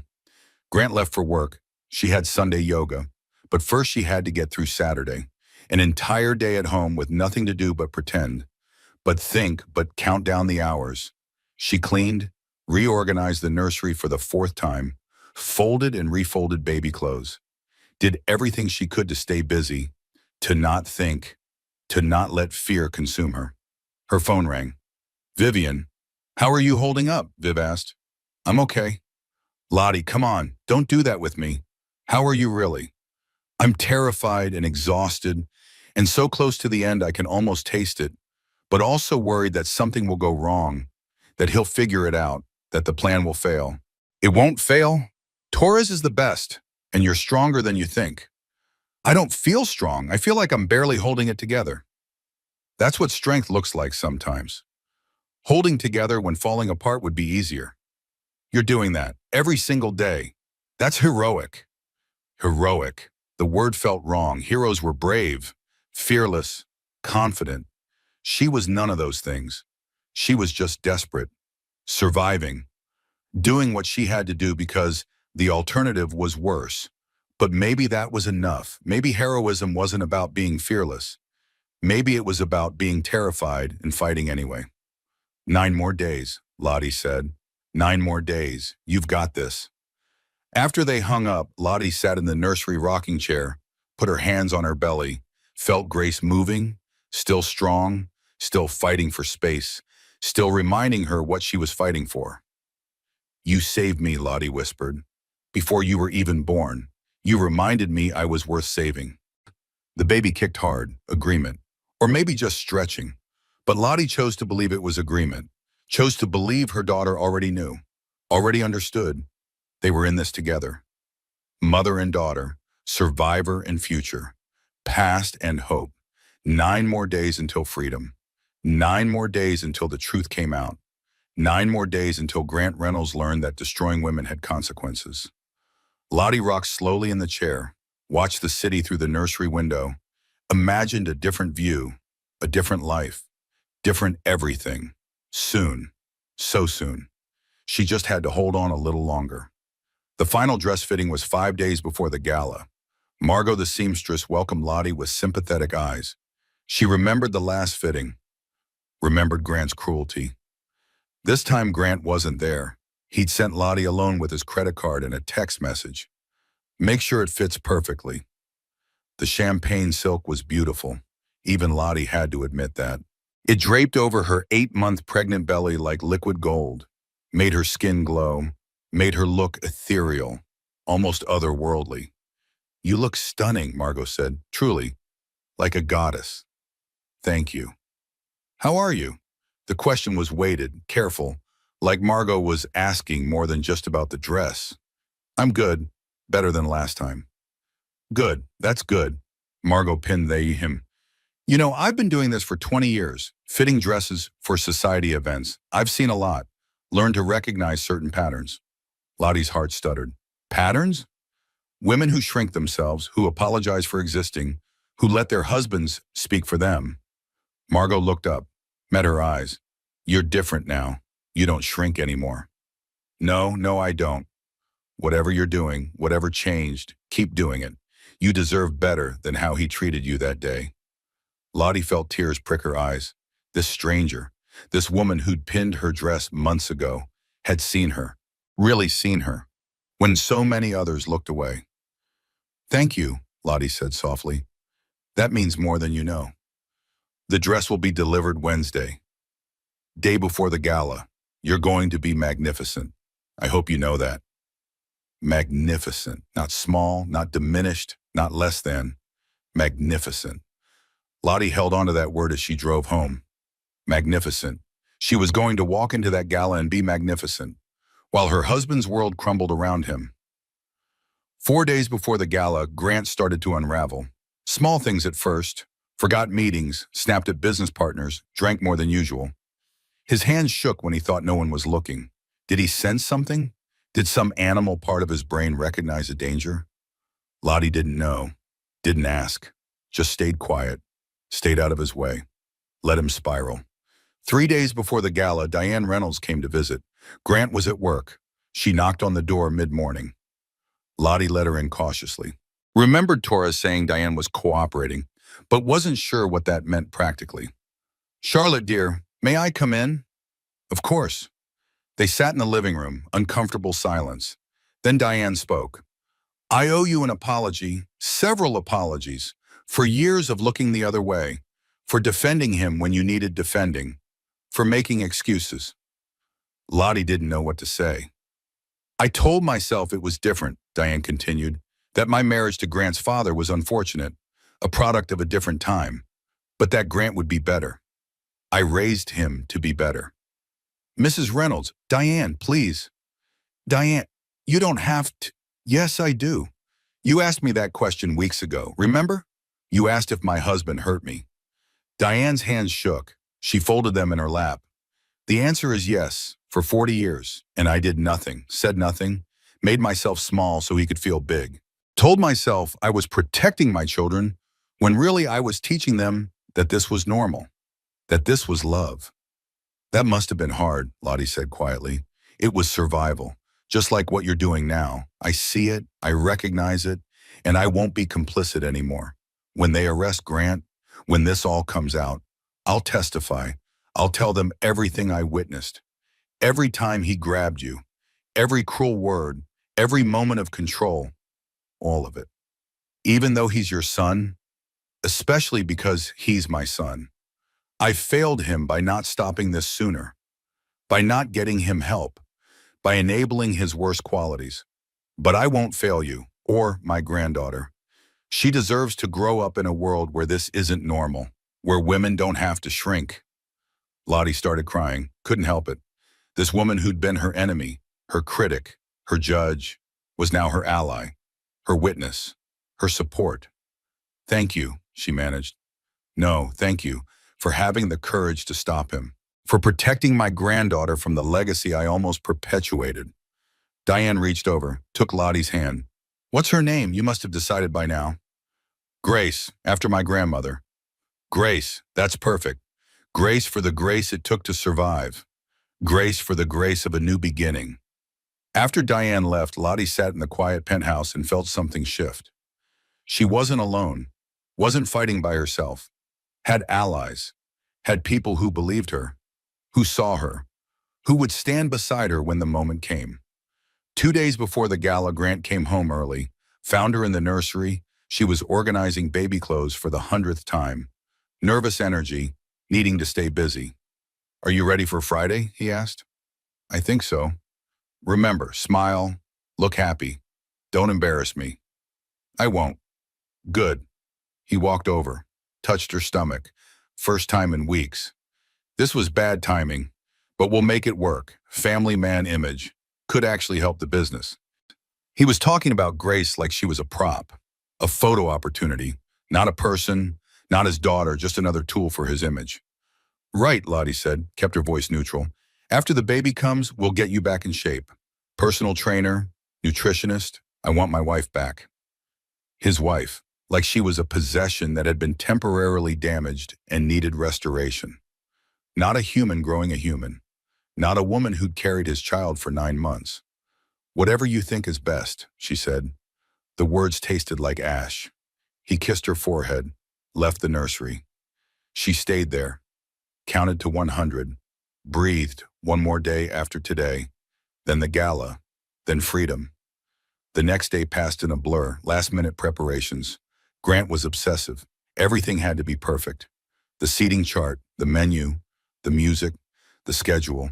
He reviewed it all a dozen times, changed details, second-guessed decisions, drove the event planners crazy. Lottie stayed quiet, let him spiral. Knew something none of them knew, that this gala wasn't what he thought it was, that his perfect event was actually a perfectly constructed trap. That night she couldn't sleep, lay awake running through the plan, everything she had to do, everything that could go wrong, every contingency Torres had prepared for. The necklace would be delivered tomorrow morning. Agent Winters disguised as a jewelry courier. Lottie would wear it all day, get used to it, practice pressing the panic button, make sure everything worked. The dress would arrive tomorrow afternoon. She'd hang it in the closet, pretend to be excited, play the role of the eager wife. And then Friday, the gala, 500 federal agents. One husband who had no idea what was coming. She put her hand on her belly, felt Grace moving, still awake, still restless. Maybe she could sense her mother's anxiety. Maybe babies knew more than anyone gave them credit for. Tomorrow everything changes, Lottie whispered. Are you ready?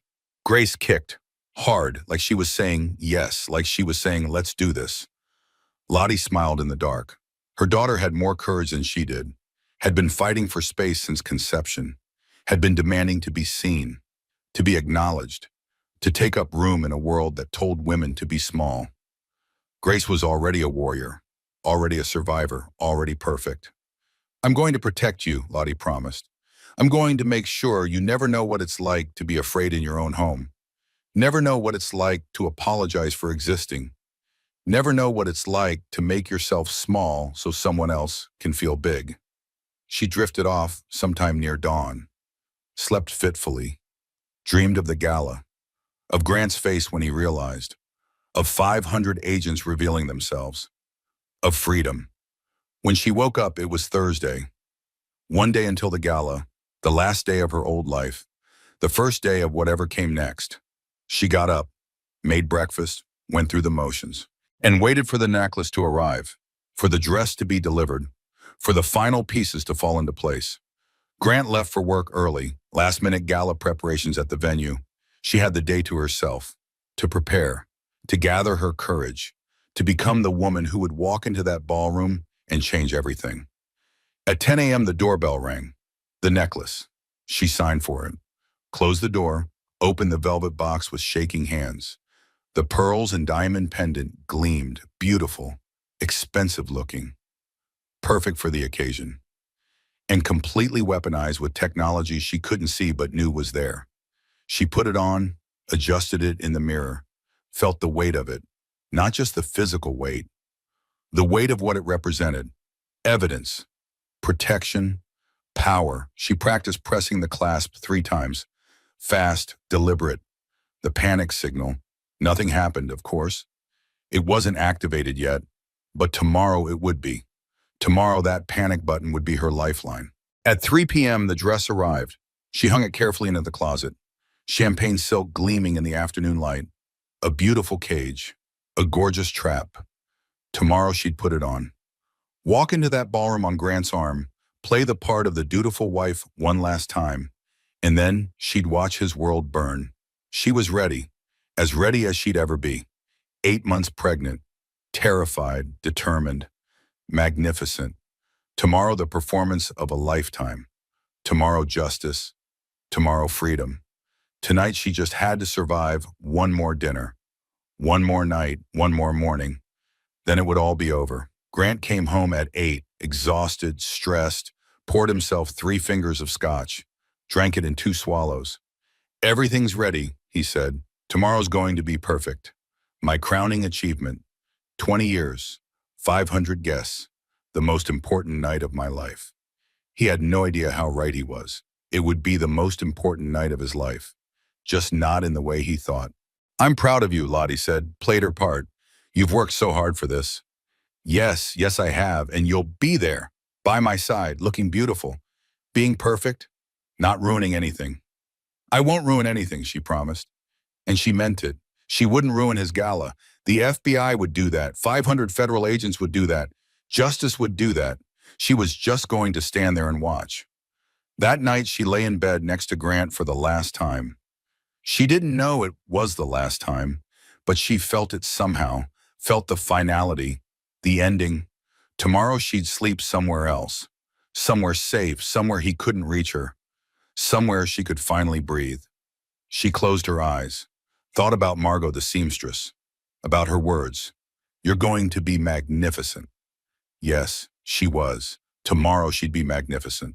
Tomorrow she'd be brave. Tomorrow she'd be free. Tomorrow she'd watch Grant Reynolds learn that destroying women had consequences. That control was an illusion. That karma was real. Tomorrow everything would change. She fell asleep counting down. Hours, minutes, seconds, until the gala, until the truth, until freedom. One more night. She could survive one more night. She'd survived everything else. She'd survived this too. Lottie woke at 6 a.m. Grant was singing in the shower, cheerful, excited, completely oblivious to what was coming. By 3 p.m. she was ready, hair swept up, makeup flawless, the necklace with its hidden camera around her throat, the champagne silk dress draped perfectly over her 8-month belly. She looked magnificent. Grant adjusted the necklace, didn't realize he was touching a federal recording device. Perfect. Don't ruin this, Charlotte. I won't ruin it, she promised, and meant it completely. The car pulled up to the Riverside Hotel, red carpet, cameras flashing, Grant's hand possessive on her back. They walked inside together, his grip tightening with each step. The ballroom doors opened. 500 guests, music, laughter, the perfect party, except every single person was FBI. Agent Torres disguised as a tech CEO, Detective Marshall as a city councilman, Agent Winters as a fashion designer. 500 federal agents, all watching, waiting. Grant had no idea. He smiled, waved, accepted congratulations from strangers he'd never met, never noticed something was wrong. Lottie saw Vivian across the room. Real, solid. Their eyes met. You're not alone. Dinner. Grant's speech about vision and innovation and success. Every word a lie. 500 agents documenting everything. Then dancing. Grant pulled her onto the floor. His grip was iron, smile plastered for cameras. He leaned close, whispered, I know about Marcus Doyle. I know about the FBI. Did you really think you could outsmart me? Her blood froze. He knew. Tonight there's going to be an accident, he continued, voice deadly. You're going to fall. Pregnancy complications. So tragic. And I'll be the grieving widower with full control of your estate and our child. She tried to pull away. His grip tightened, bruising. You made me do this. You forced my hand. His hand moved to her waist, pressed hard, where the baby was. Grace kicked frantically. Grant, please. The baby. Collateral damage. She reached for the panic button, but Grant was faster. He ripped the necklace from her throat.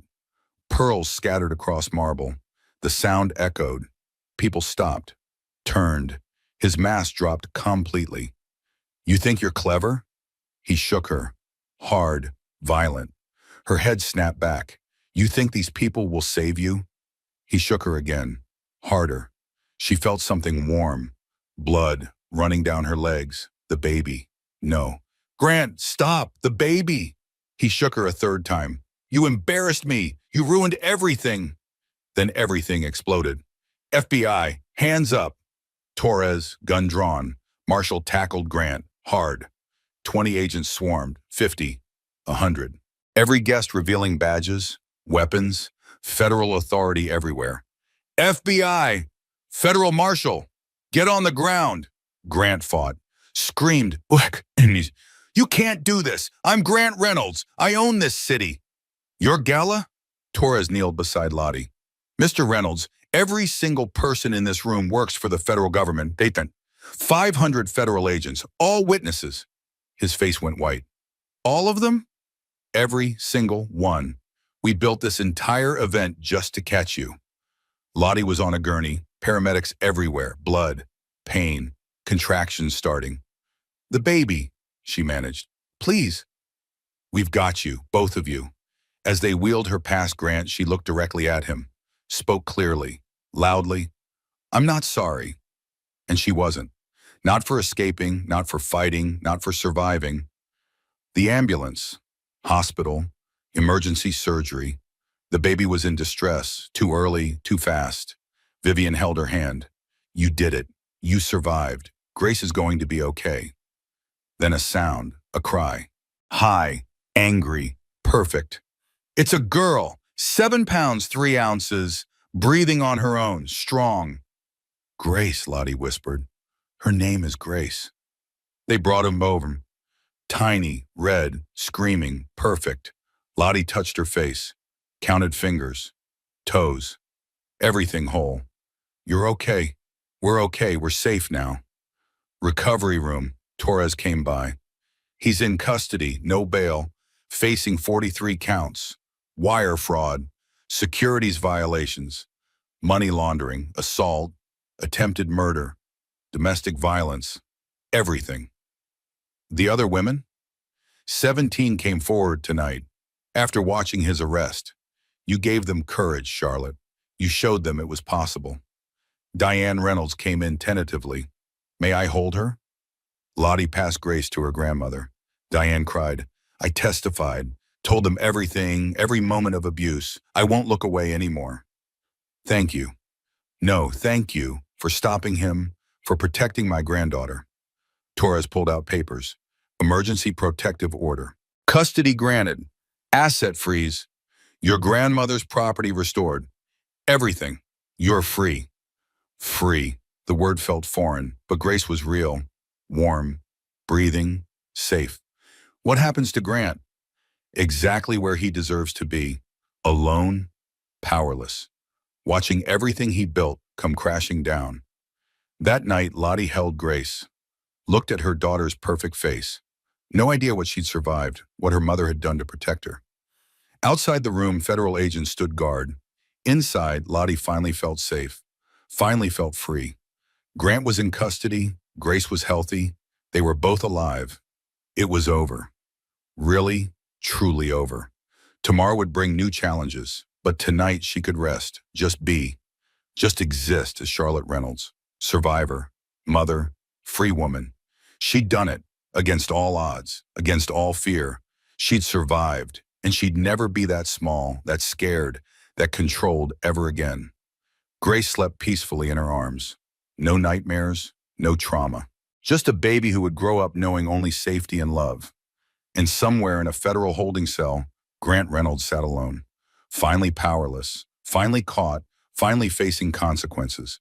Justice had been served, with 500 witnesses, perfect documentation, ironclad evidence. Lottie closed her eyes, let herself believe it, let herself feel it. Freedom. 3 days postpartum. Marcus Doyle entered with documents. Emergency protective order, granted.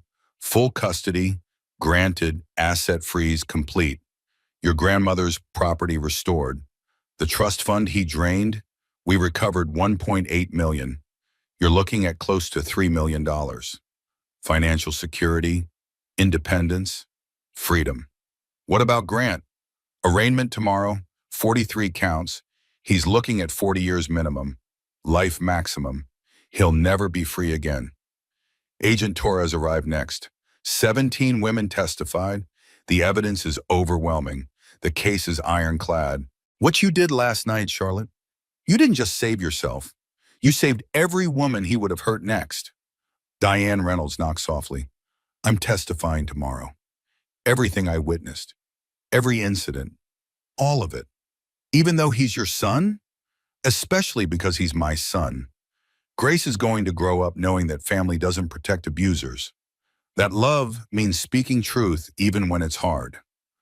Lottie held Grace, thought about Dr. Bradshaw's question from months ago. What would you tell your daughter? Now she knew. She'd tell Grace to trust her instincts, to believe herself when something felt wrong, to value her own life above anyone's expectations, that her mother had been scared too, but fought anyway, for both of them. I finally understood, Lottie whispered to Grace. I hadn't been weak for staying. I'd been strategic. Every day I survived was a day I gathered evidence. Every smile I faked was armor. I'd been planning my escape all along. I just hadn't known it yet. 6 months later, a different apartment, smaller, warmer, actually hers. Grace crawled across the floor. 6 months old, perfect, happy, safe. Vivian visited. You look different. Happy, actually happy. I'm happy, really, genuinely happy. The trial had been 3 months ago. Lottie had testified, faced Grant's attorney, refused to be broken, guilty on all counts, 40 years to life, no parole for 30 years. She hadn't felt victorious. She'd felt lighter, like she'd been carrying his shame, and finally put it down. It was never hers to carry. What's next? Viv asked. Work. I start back at the nonprofit next month, leading a new program, advocacy for pregnant domestic violence survivors, helping other women in situations like mine. Grace knocked over blocks, laughed, pure joy, no trauma, no fear, just a happy baby who'd never known anything but safety and love. That afternoon, a letter arrived. Grant's final appeal had been denied. The conviction stood. It was over. Really, truly, finally over. Lottie called Vivian. The appeal was denied. He's in prison for the rest of his life. How do you feel? Lighter, like I've been carrying his shame my whole marriage, and I finally put it down. It was never mine to carry. That night, Lottie looked at herself in the mirror. Really looked. She looked older, tired, but also stronger. I survived, she told her reflection. I protected my daughter. I stopped a predator. I changed my life. I did that. Me. She thought about the women she'd help at the nonprofit, the ones who'd call desperate, scared. She'd tell them escape was possible, show them proof, be living evidence. She'd tell them about grace, about fighting for your daughter, about finding strength you didn't know you had. She'd tell them about 500 FBI agents, about justice served publicly, about a man who thought he was untouchable, learning he was wrong. She'd tell them about freedom, about waking up without fear, making decisions without asking permission, existing without constantly calculating safety. She'd tell them it was possible, hard, terrifying, exhausting, but possible, and they'd believe her because she'd lived it, survived it, made it to the other side. She was Charlotte Reynolds, survivor, mother, advocate, free woman, strong woman, and somewhere in a federal prison, Grant Reynolds sat in a cell, alone, powerless, forgotten, exactly as he deserved. Lottie climbed into bed, closed her eyes, slept deeply, peacefully, without counting lights or jumping at sounds or wondering if she'd survive. She'd already survived. Survived. The hard part was over. Now came the beautiful part. Living. Tomorrow she'd wake up, care for Grace, start planning for work, build her new life brick by brick. Tomorrow was full of possibility, hope, freedom. Tomorrow was hers. She'd made it, against all odds, against all fear. She'd made it, and she'd never be that small, that scared, that controlled, ever again. This was her life now, her choices, her future, her freedom. And it was beautiful.